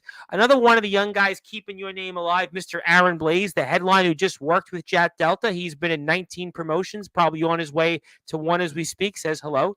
Also here, Shane Davidson wants to say, Osiris, when you were in the network and faced Dominic, what was his theme song that was hard? He's got his, and by the way, Shane's got his own music out there, by the way. So shout out. I remember the theme song, but that's one of my favorite matches only because I looked like such a badass in that one. He made me look like a fucking $1.6 million. Like he killed it. And we were supposed to have kidnapped him and we didn't feed him for 24 hours, whatever. We were beating the shit out of him for 24 hours. And then I went out there and had a squash match with him. And it was just excellent. All that stuff, all the network stuff was great. Okay. Well, let me come back to that because I got a birthday wish shortly, too, as well. Let me get to other things. Thank you, Mikey, for tuning in. We'll definitely be in touch, and I'm sure I'll be on at some point once again. Also here, Osiris and Eric Bischoff coming with the most controversial podcast in the wrestling game. You never know. And listen, if you haven't yet, hit that sub button for us at, obviously, Sportswire Radio 6579. My buddy Justin Parsley, another controversial figure like yourself, is going to be here Saturday night. Also here, I got a good comment. It's a crime that we didn't get to see much of Beaner Andrew during the Ring era.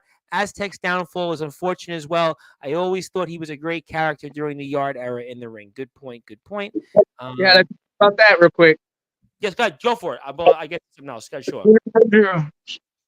Is somebody that is currently still talked about coming back and making random appearances, but him and Alex just don't get along.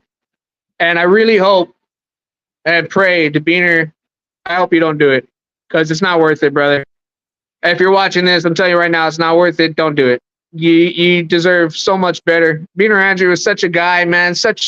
Somebody I'd put up there in real life with the real life Wicked J. Just an amazing, one of a kind type of person. And he doesn't deserve that kind of bullshit over there that you get over there in ESW. And I hope he doesn't give them the attention that they'll get if he presents himself there. I would definitely say if you want some attention, come to Sportswire instead. Come to Sportswire instead. That would be where you get more attention. I think you'll be much more represented in the community. And good point there. Wait, Young Roller with Simon Holy. The originals are in the building. Yes, the originals are here. Thanks for the kind words, my brother. Love you, Osiris. True stories. Osiris never took it easy on us and pushed us to our best. Appreciate that. Oh, God, the greatness, jumpings, good times. Shane Davidson told me this on the phone off the air, and I know he's here Friday night, by the way. He's back here at 10 o'clock on Friday night for the first time in weeks. I'm excited about that. Was a fan of ESW since I was 12. Been watching for a while. They inspired me to do backyard wrestling. He got to be trained as well, so that's a big thing. Another guy that would obviously likes to go everywhere. He is Big Man Cam. He's on Cameo now. He even gave me a Cameo video. He's on Cameo. He's a TikTok influencer. He's apparently friends with some guy, AJ Francis, Top Dollar. He's also like 6'17" with a size like 80 foot. He says I'm late. Yeah, he's really big. He's just really big. He really like his must like.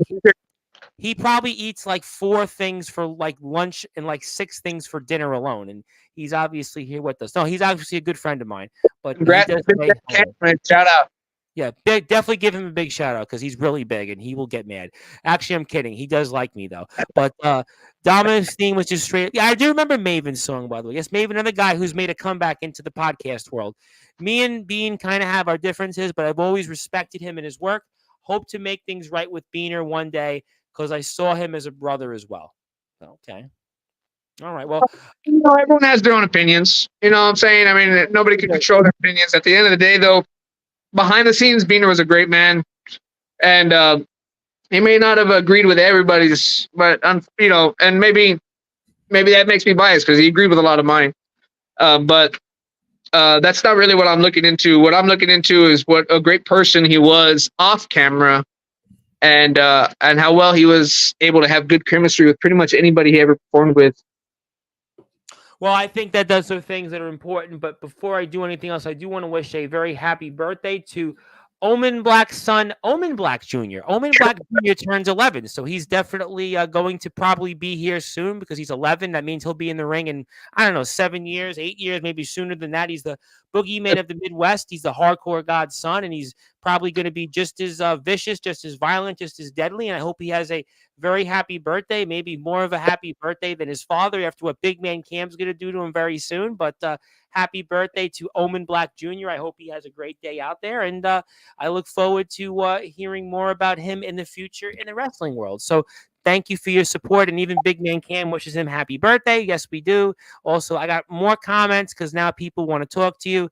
Let me see. Shane Davidson wants to say, he's been searching for that. I don't know what the 2025. Oh, maybe his return to the ring. Yes.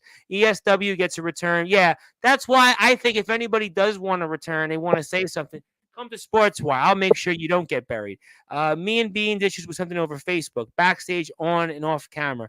Great guy for real, though. There's no question that he's a great guy, but you're even a greater guy right now because you're in our Sportswire Radio Hall of Fame. Let me take this off the screen, and I want to put you back on the screen, and then I want to talk about, obviously, some Twitch stuff. Are you doing more any Twitches, Comp? You talked about you're a gamer. You wanted me to plug your Twitch. I'm going to plug your Twitch right now for the audience. Yeah, I get on Twitch, Osiris _ the Great One, number one. I'm going to put that right up shortly. Hang on tight. And I do a lot of, I'm an affiliate on there, so I try to make my streams as much as I can. I just had an unfortunate fall of events with my personal life to where I had to shut it down for 2 weeks. I got back on and I lost all my live audience, as it happens. You know what I mean? Everybody kind of fell off with it, and then I kind of fucked up a couple streams. I fell asleep playing. It's funny you said that, actually, because I feel like not you obviously, but I've had some guests recently that I was like, there you go. Actually, I have your stream up right now. Give me 1 second. I actually have it up. Hold on. I'm going to put it right on. I got too fucked up on those, and I'd fall asleep or something. I don't know what was going on, but I've been doing real well recently. You're on there. Boom. That's your most recent stream, and there you are. You doing some streams, and we like to do a lot of 2K24. Is that your jam for streaming? It's a lot of universe mode. And I have a lot of fun on there. And well, as actually what I was doing with 2K24 was I was reliving the last 40 years of WrestleMania, going through. And I played one. I think I'm coming up on 37. The official reign of Roman Reigns has started. Oh, wow. Our tribal chief. That was the one where he stacked Edge and Daniel Bryan in Tampa. The start of his was The Fiend and Braun Strowman. He beat him at SummerSlam. Yes. Correct. But yeah, I'll be facing Edge and Bryan Danielson at WrestleMania 37, I believe it is. Wow. I'm excited for that. It's coming up. Y'all check it out, man. Join me and just, talk away. I'm there. All you have to do is go Osiris _ the Great One. I know guys like my buddy Shane Davidson are big streamers. They're always on Twitch, and he does a lot of different things. And all you have to do, and he's got a nice little following. Yeah, check him out. My buddy Michael Blackheart's also on Twitch. He was doing Tony Hawk the other day, and I was watching a little bit of it. So yeah, definitely. And if you want, tag me anytime you're on Twitch, and I'll share it and promote it. We definitely want to make sure you do that. So you'll be back at it. And what's it like falling asleep during a stream? I sometimes, like I said, have guests come on. I feel like I'm gonna fall asleep. The most embarrassing thing, but I think it's because I'm drinking too much and stuff. Well, that stuff's like stuff I'm trying to cut a little bit. I had a beer tonight, but those streams I'm having like 3 beers. You know what I mean during the stream. That's so funny. That's so funny. And before you know it, the next day I'll wake up and my friends are, "Hey, bro, you sleeping? What happened? Oh shit!" And it's embarrassing. It's been the most embarrassing thing, but also at the same time, it's a life lesson. I'm learning. Don't do that shit on stream so you don't fucking fall asleep. Well, you have a request from Young Rolo, but I'm gonna not let you tell this story on the air because I'm assuming it's not PG. He wants to know about this time you all stayed up after a pool party. Just we're talking about. I think I'm not going to ask you. Oh, that's fine. That's not a crazy one. But Are you sure? Are you sure? Absolutely not. All right. There's, All right. there's actually a picture of that on my Instagram. If y'all check that out. I'll put it up on Instagram. I'll put it up. So I'm one of the ones that would be at these ESW after parties, and I was famous for. About them in the past. Yep. I was the famous one for being first one there, last one to leave. Unfortunately for the parties too, not just for the show. But I would stay up this night. Alex and everybody passed out. The only ones that were awake were me and young Rolo, and we were walking around the yard, messing around. It's in there somewhere, a little further down, I'm sure. I'm sitting in a baby crib. In barbed wire. That's where the story. Don't worry, I'll find it. We'll go down memory lane and.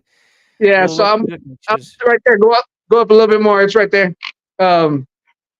Right above me, bleeding all over the place. No, I guess not. That's the Rumble return. Right above the Rumble, right there with the green shoes. So that's a picture of that morning. I'm walking through. I laid in that fucking barbed wire. We're just talking, and I'm giving him mentorship, just talking to him about the shows and just bullshitting like friends. And I told him, hey, give me that light bulb. And he gives me a light bulb. And I fucking cut a promo on his phone, and I fucking cracked it on my head, and I just started bleeding all over the place. There's no match. There's no show happening. This is 7 in the fucking morning. And I just found all these beers. I used to go through. Everyone fucking wasted their beers. They leave a whole beer open. I'm about to drink that shit. I'll drink the shit out of it. So I was fucking shit at 7 a.m. And I told him, hey, pass me that light bulb. And boom, I hit it and started cutting a promo. And that's a good memory I had walking with my friend through the chaos of the reunion. That was actually a post-reunion show party. And I told him, hey, take a picture of me laying in this barbed wire. That's when I had my Osiris shoes. I love those Osiris shoes. Yeah, look at them. You got them matching. The shirt's matching. The shoes are matching. You got, looks like a headband. You look good in that picture. You look good. I mean, you look good now, but you look good there too. I mean, I wouldn't have known you would have went through all that in this picture. Well, it was called the Barbed Wire Playpen, the night after the reunion. The Garza Brothers 5, greatness at its sickness. And we see that there. We'll put up some other fun comments. I know there's some more comments. I want to say hello to my buddy, Mr. Alan Michaels out there. Alan's in the house. I'll see Alan Friday on the show, and we're going through some of these photos. And you definitely look like you had definitely that's not jelly there. It's definitely black. That was the summer return before the network. So that was the network return. But that was before I was announced as part of the network. There was a fatal ladder match. So there you go. You got that photo there.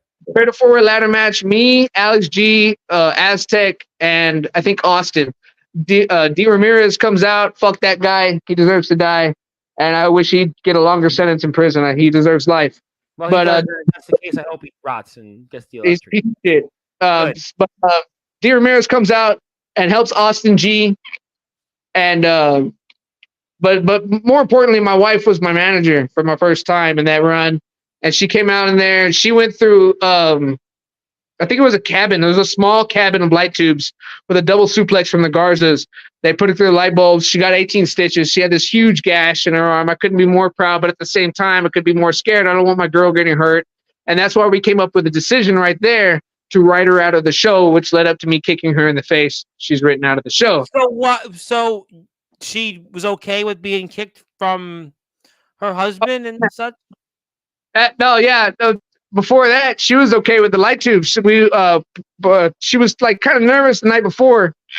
But we laid a single, like idiots, thumbtack down, put it on the ground, and I gave her basically an STO on top of that. So she just took on top of a single thumbtack just to see what some kind of pain felt like. She took it like a champ. She got up. She was ready to go. I legit, if you watch that kick, that's July 13th, 2013. It's a triple threat match. Me, Short Stack, and Beaner Andrew. It's up there as a single individual match on YouTube. Great match. One of my favorites of all time ever. And mainly because of that spot right there. We cut a promo before that where she cost me a match against Short Stack, and she was like, I'm not going to be able to keep a straight face. And I was like, just try, bro. Just act like I'm yelling at you, like we're in a fight. And we had a fucking promo. That was the infamous, this has nothing to do with the Ducks. I don't know if anybody remembers that one, but there's an infamous promo. And I just got in her face the whole time. It's all because of you, basically. It's ridiculous. That's what it was called. Were The you ridiculous concerned promo. that you were going to have to kick her and her going through the light tubes? Just what was Absolutely not. you were not. So you knew it was going to be okay. Because I know how I'm going to hit the kick. I know that I've been hitting this kick for years. She's going to be fine. I might tap her a little bit, but she's going to take it because she's a tough woman. That's what she does. This chick, back in the 2009 Hardcore Homecoming 2, when I won my championship, I'm in the back celebrating. I'm laying down on the ground trying to catch my breath, celebrating, happy I just won this title. And they come running in. Hey, Gabby's in a fight right now. And I was like, what the fuck? So I got up to go outside. Apparently there was a fan that was all into me. And they got in a fight over it. And the girl was on the girl. So I went over there. I grabbed that chick. I threw her off of my girl and told her, get off my chick. I'm there for my girl. Stuff like that. This chick's a fighter. She's good. So we go to the match. And I cut this long promo of how you're supposed to surround your people. To be successful, you got to surround yourself with those who are, in fact, successful. And I'm going to cut all the failure out of my life. And that starts right. And boom, I kicked the shit out of her. Wow.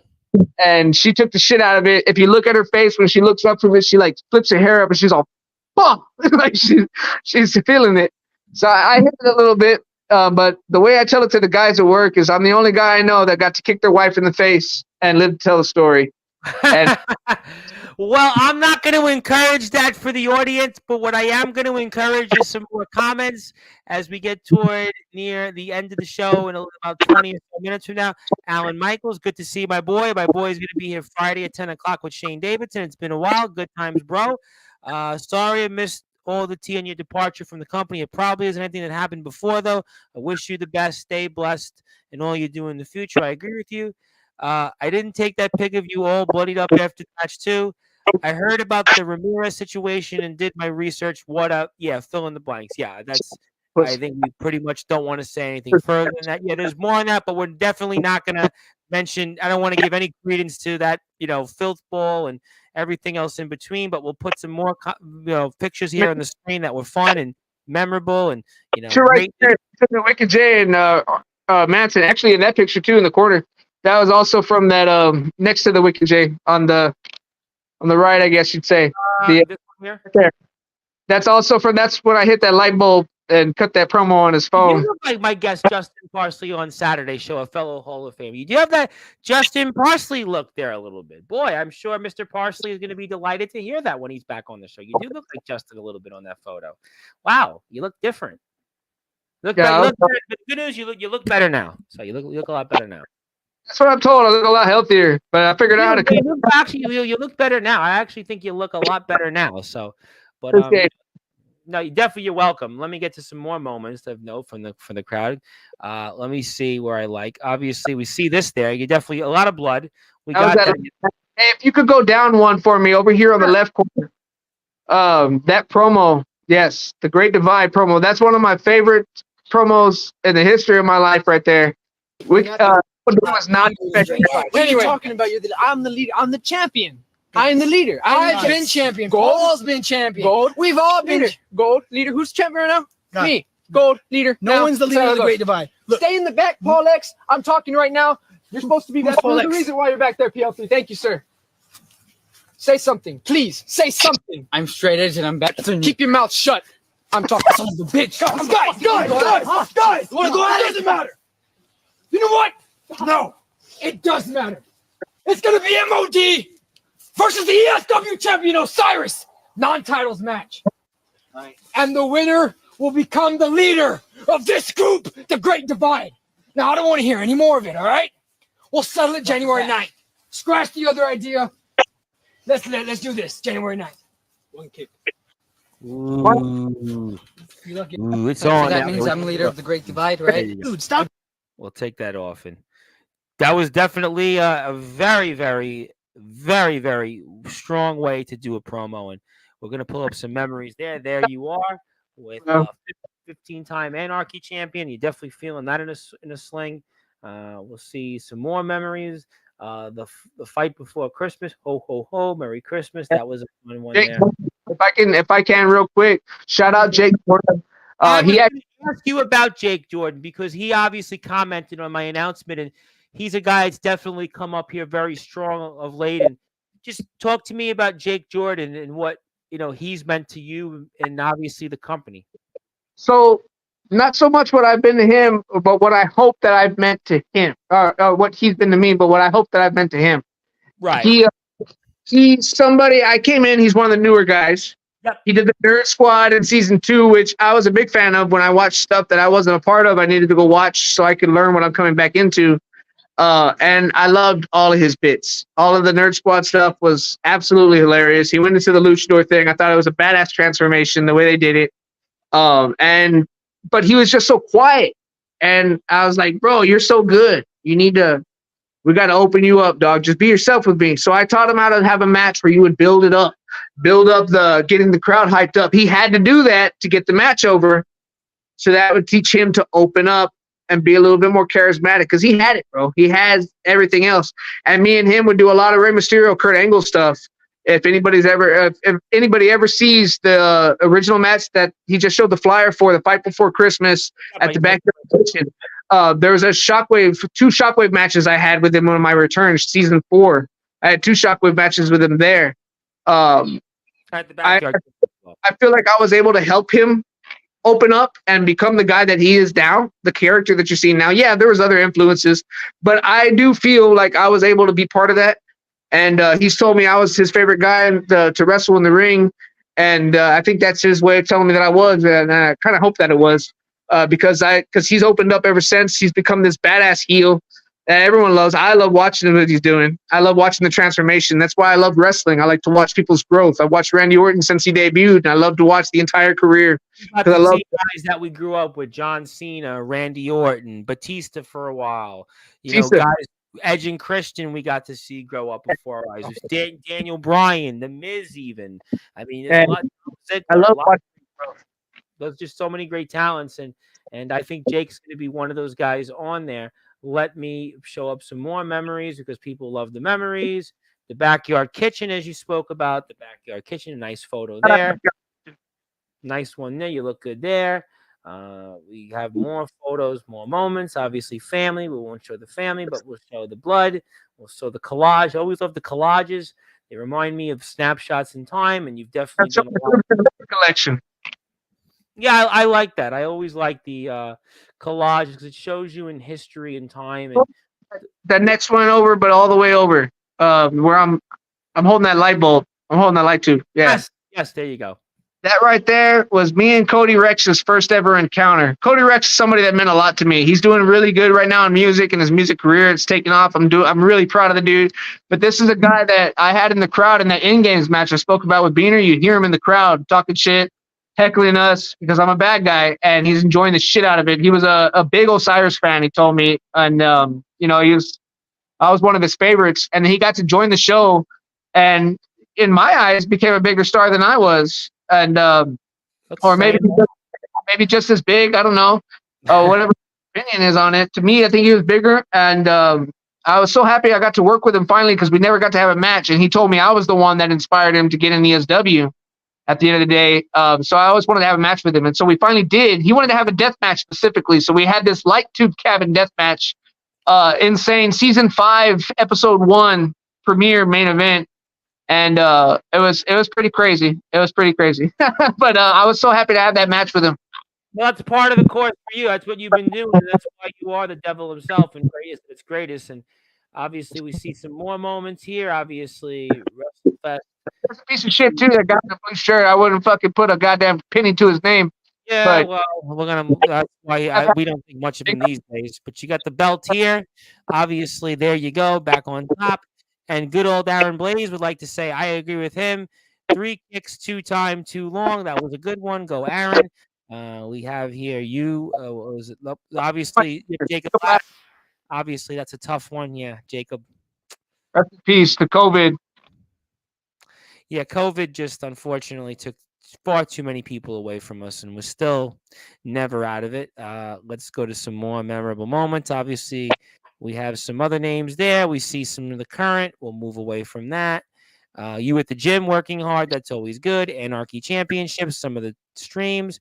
Can we go down real quick? Go back to right above the gym picture. Above it, right? Snip it. Go back down. Sure. Right there under my bloody face.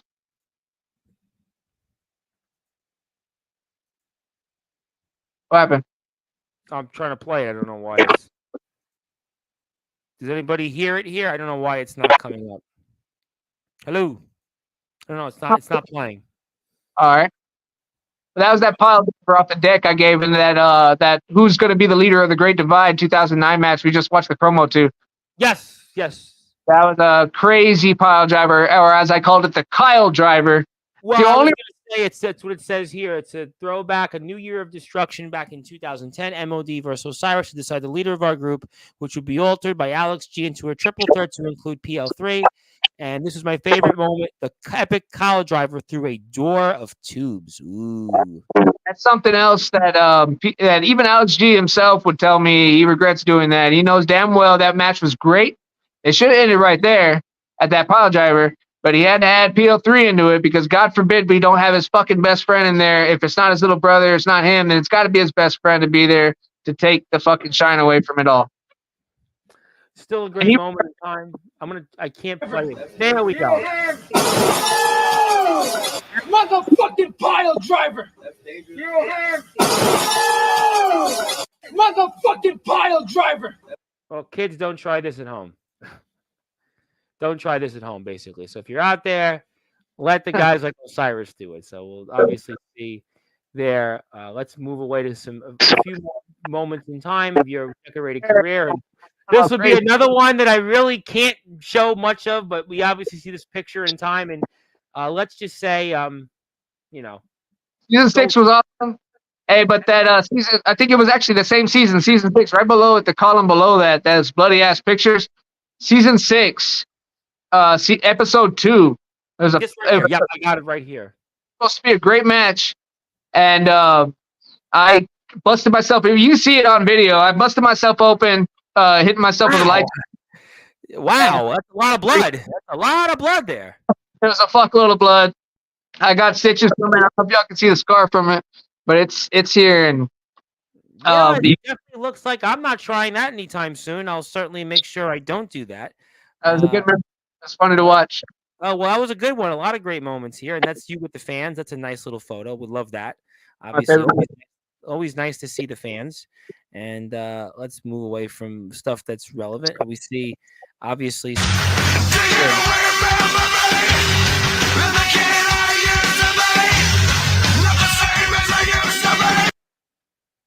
Obviously, we're seeing a little bit of the late divide, and we see. I think we saw pizzas of this, and we see some of it here, and that's when the world is crashing down. October 24, 2000. The memories I have from that match, that the rain. Years old, champ. 15 years ago, this was almost 15 years ago. Yeah, you said earlier something about a decade of me being in. No, I've been in this thing for 2 decades now. Two of them. Well, in ESW, it's over a decade, and career-wise, it's 2. But to be what you've done in ESW over a decade, to be on top, it's an amazing testament to your amazing career. And I think we kind of got the picture here, and we'll take this off the screen for now as we get toward the end of the show. Let me get a few more comments. Young Roll loved the pick. Yeah, ESW, we talked about that. Proud of Cody for real, from fan to top guy. What a great story. We love all of that. And I want to put this back up on the screen as we get ready for a few other things. So what else would you like to say before we sign off? Obviously, we want to have you back every month. We want to go back down the memory. Maybe we'll do something and show some matches of yours that were the most memorable ones, and we'll go back in time. Maybe if you want to do that every month, you can have you come here. The fans obviously love you still. The response tonight's been overwhelming. You have a lot of people that wanted to talk to you tonight. I think that would be, something good. It's a good break from us here on Sportswire. We can watch the matches, kind of like our version of the Manning Cast. Maybe if you want to select some matches, you send them to me. I'll watch them beforehand. We'll go over them. We'll talk about it. I think that would be a fun thing. Maybe that's something to look forward to here. Your appearances, we could definitely do that. And, before that, champ, what would you like to say to anybody here and such? Want everyone, like I said, I think I said it last time also, just do it the right way. Go to school, quit messing around with these guys that are just about themselves. You're going to get involved half these guys in the SW, I wish I could show them what they're in for and all the stuff that I've heard said about them. And I just wish they would just go to school and go do it the right way and go be in front of a crowd. So many of them deserve to be in front of a crowd. So many of them. And Shockwave is literally designed. I've seen the comments. Everyone says it on Instagram. They're making fun of us because we do it for nobody. We're not doing it for nobody. We're doing it for the people making the comments. We're doing it to people that are watching it online. That is what Shockwave is for. It's an episodic webisode. It's a YouTube product that has a lot of people to watch. No, listen, that I'm with you on. You know, when people say, "Oh, blah blah blah blah," no, but you don't. What people don't understand, this is what's called a YouTube product. You are making something designed for those, whether it's 100 people, 150, 200 people, even 40, Right. 50 people live. That's the whole product. That's the point. I mean, watched it. That's who it was for. It was for you. That's all it was for. It's not for my mom and 100 of their Somerset High School alumni. No, it's for everyone watching around the world. We'll get to the live people when we have these backyard kitchen shows. That's what Shockwave's for, and that's what so many of these internet exclusives. They used to be called literally internet exclusive shows because that's what they're designed for, just for the internet fans. And as good as that is that they do that, these guys deserve to be in front of that live show because I think at the end of the day, when you're watching back in those old videos, that's why they had so many views. We had a live audience. Live audience gets you into it more because they're chanting, they're cheering, they're booing, they're enjoying the show. You're enjoying it with them. You're like, man, tell that girl in the front row to shut the fuck up. But goddamn, you're being just as loud. You know what I mean? And it's just as entertaining, and that makes the whole show. That's what it is. And when you have Shockwave, yeah, you lose a little bit of that value, but it's for you at your house while you're watching us on YouTube. It's not for people to come and you to be listening to the audience. This is for you to just literally listen to what's happening, watch what's happening, and enjoy a full production because it is a full production. I'll give them that credit. However shitty they may treat their people and however however much favoritism may go on there, they're literally doing a full production, putting some work in. But these guys like Jake Jordan, Jacob Prodigy, Blake Pierce, guys like that, they deserve to be in front of a live audience.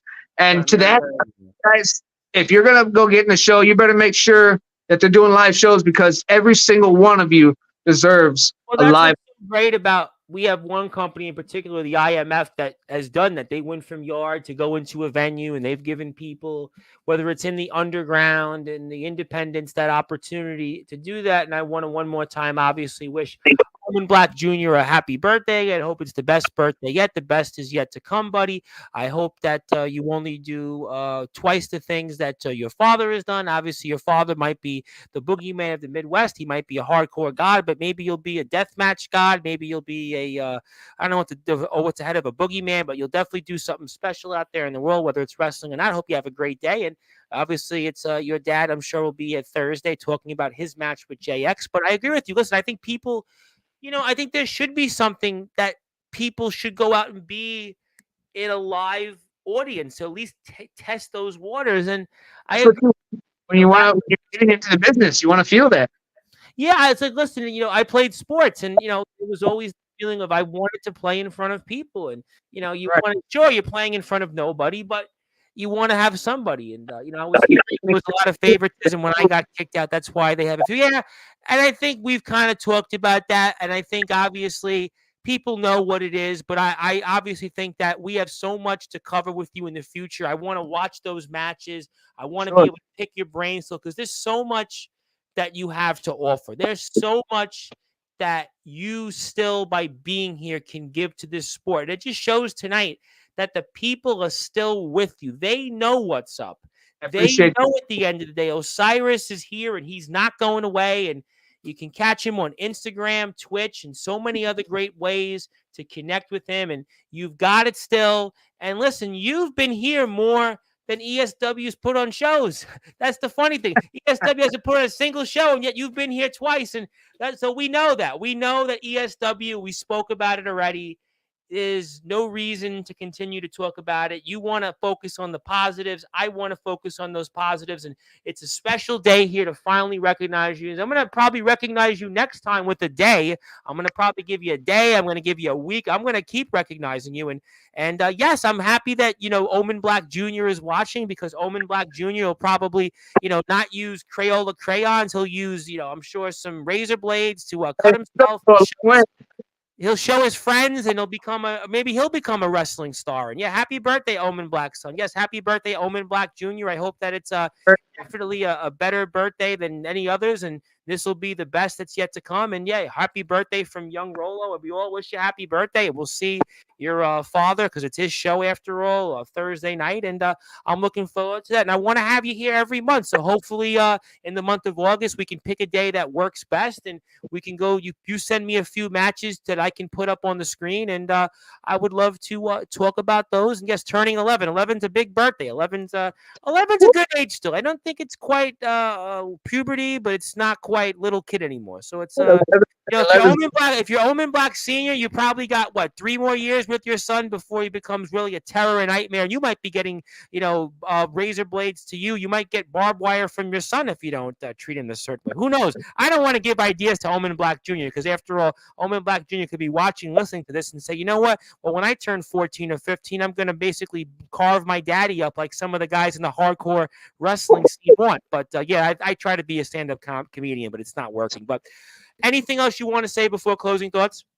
I have 2 things. Go for it. Quick. Jake Matthews, or what's his name now? Dvorak, but he was Matthews in ESW. I think that was him. That's really cool that you're still going. I'm proud of you, and I was happy. And he had a riot in the ring, which was to basically award more or less kind of the best, maybe overall hardcore wrestler throughout the United States. They had guys from Tennessee, D'Angelo, the Flame compete. They had guys across the Northeast, and now they're doing an All Wrestling Matters hardcore tournament to crown an All Wrestling Matters hardcore champion off my hashtag. He went out and bought a belt. He went out and has put this tournament together. He's got guys, Tennessee, our landlord, Mac 10. He's got Cato. Cato's a well-established guy. They're in Carnage Cup, IWA Deep South. He's got guys from all over the place, and they're competing in this tournament. It's really, really cool thing. See, this is the guy I got to work with. When he came down, he came all the way down from Philadelphia and Pennsylvania because he picked up Power Surge. He came down to us. The Surge, yes, the good old Surge, yes, Pennsylvania. He's from Massachusetts, from PA, correct. They worked with me as my henchman in season 4. It's Power Surge and Jake Matthews, at the time Matthews. Yes. And so I got to do that with them, and that's a pleasure for me. These guys traveled all the way down here to come see us. They were big fans of me. It was an honor for me to be able to speak to them very regularly. And I even hear through the grapevine that Jake's going to be driving pretty far in a couple of months, I hear. So I'm not going to say where he's going, because he knows where he's going. He does not. They do not deserve him, man. I'll tell you right now. Those guys just ran them down. That's all they did. Well, he's not going back to ESW. He's going somewhere better. I mean, Jake is going somewhere that I'm telling you, when he drives, it's going to be worth it. He's going to be in front of fans, a lot of fans. So I can assure you, when I won't tell you. I'll tell you off the air where it is, but I won't tell you on there because it's going to be pretty big when he goes there. But no, he's a great guy. That shit, like anybody that's watching that wants to come to ESW, don't do that shit. Just go somewhere better. No, they got plenty of places on this platform to go to. They can go to IMF as an example. They can go to Jake's company. They can go to TF Group. Run them down. Plenty of places they can go to. It's not called for. It's unnecessary. People are trying to learn their craft. And ESW, really, truly, they sign people that are way worse than anything that anybody's ever come to visit them. I honestly, listen, I wouldn't recommend anybody with my life dependent on it to go to ESW right now. From what I've seen in that product, I mean, listen, to me, it's like I'm watching 2000 WCW. I'm not going to tell anybody to go to ESW Shockwave. There's plenty of places on this promotion platform that I have that I will gladly tell people over ESW in a hot minute. So no, there's no way that I would recommend anybody right now to go to ESW. Everybody else, yeah, I would tell them, DBW even, XCW, TBW, Resurrection, WCE even. I'll tell them any company. IMF, certainly, TF Crew, UWF, Resurrection. I mean, even I tell places like BTW that here's a lot of places I would recommend well before ESW. You can count my life on it. UWA, I'll throw in there. I'll throw in VTW, YBW. I'll throw in anything out there. What's that? And I'd be showing support, whether it's through media or if it's live. I'll show support. Don't worry. I think we make sure everybody gets a chance. We make sure everybody, has support. I think that's really why we've done, as well as we have, because I think the community was, really wants to be here. And remember the story when they were teaching the fat guy from West Texas to take a bump, and I was unfortunately outside the right by his legs. Oh God. Oh God. Yeah. Well, that's a story for, I'm sure, another time. But obviously, it's been an absolute honor, and it's really, really special to have you in the Hall of Fame. And I think it's so special to have you in the Hall of Fame because really Thank you for recognition. laying the groundwork for what you've done for us here in this sport and really this community. You have been the man that's on the Mount Rushmore with this movement, the amount of people that you got eyes on the yard for. And I'd like to pass the baton to you, give you some closing thoughts, anything else you'd like to plug, share, or say, and take it away. Thank you guys so much for all the years of support, whether you're just tuning in season 6, 7 of ESW Shockwave, or you've been watching me since 2009. Thank you so much for all the support you guys given me, and to hear that I've actually been able to aid and provide some kind of influence to our industry. I couldn't be more proud. That's all I really ever wanted. I was never going to be in WWE, but I accepted that, and I made the most of where I was at, and I encourage everyone else to do the same. And I'm telling you right now, thank you from the bottom of my heart. Thank you so much for allowing me to provide that influence into this industry. And thank you for the recognition, Tom Bryce, and everybody else that's given me this moment to get recognition for everything that I've done and all the blood, sweat, and tears. I know. Well, I can tell you here in New York, I've been sweating through my behind the last 4 or 5 days. But pay the price for this wrestling life. Well, you know what? But you deserve it, and I can't wait to have you here every month. I want to obviously go down memory lane. There's so much still to talk about. We haven't even scratched the surface, and I want you to be welcomed here because you have still so much to give in this great sport, and we can't let you leave. And as long as I have a pulse, that's never going to happen. And I just, from the bottom of my heart, I can't thank you enough. I owe you such a debt of gratitude for everything you've done for this community, everything you've done for this sport and building it. All these guys here tonight that came and paid their respects, you gave them that opportunity. You gave them that floor, and that's why you are our newest member of the Sportswire Radio Hall of Fame, and you are definitely the definition of being on prime time, the brightest lights, the biggest stage. This is the platform you've built. Congratulations, my friend. I will definitely send this to you when we're off the air, and I can't wait to see you back here next month. We'll plan a day when we're off the air shortly, and you're always welcome. Anytime you want to say something, you just let me know, and we'll bring you here, all right? Absolutely, guys. All wrestling matters. Amen. This is still a champion, by the way. He is still the reigning defending ESW Shockwave Interstate Champion. They'll never take that title off him as long as we're alive on this platform. And there you have it, ladies and gentlemen. He is the ESW Shockwave Interstate Champion. As the magic of technology, he is the newest member of the Sportswire Radio Hall of Fame. He's the devil himself, greatness at its greatest. He is the one and only Osiris. He is our newest member of the Sportswire Radio Hall of Fame. And please support him. He's on Twitch. He's on Instagram. Definitely check him out. Anything you need, any advice, he's here for us. He has been so generous with his time. The fact that he has been here, we can't thank him enough. My name is the Reverend Tom Bryce. You have voice of figuratively when the real wrestling matters.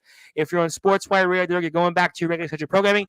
I'll be here tomorrow, 4 o'clock Eastern time with Vega the Kid Storm, who's training under Copper Dragon, the one and only Copper Dragon, and Hardcore from the GWC days. So a lot to talk about from Vega the Kid. But until then, go support Osiris. Thank you to our friends over at the Promo Wrestling Federation and the Pride Wrestling Federation for tuning in also on Twitch. And until then, good morning, good afternoon, good evening, wherever you are. On the number one global radio station that is Sportswire Radio, where all wrestling matters. Thank you, everybody.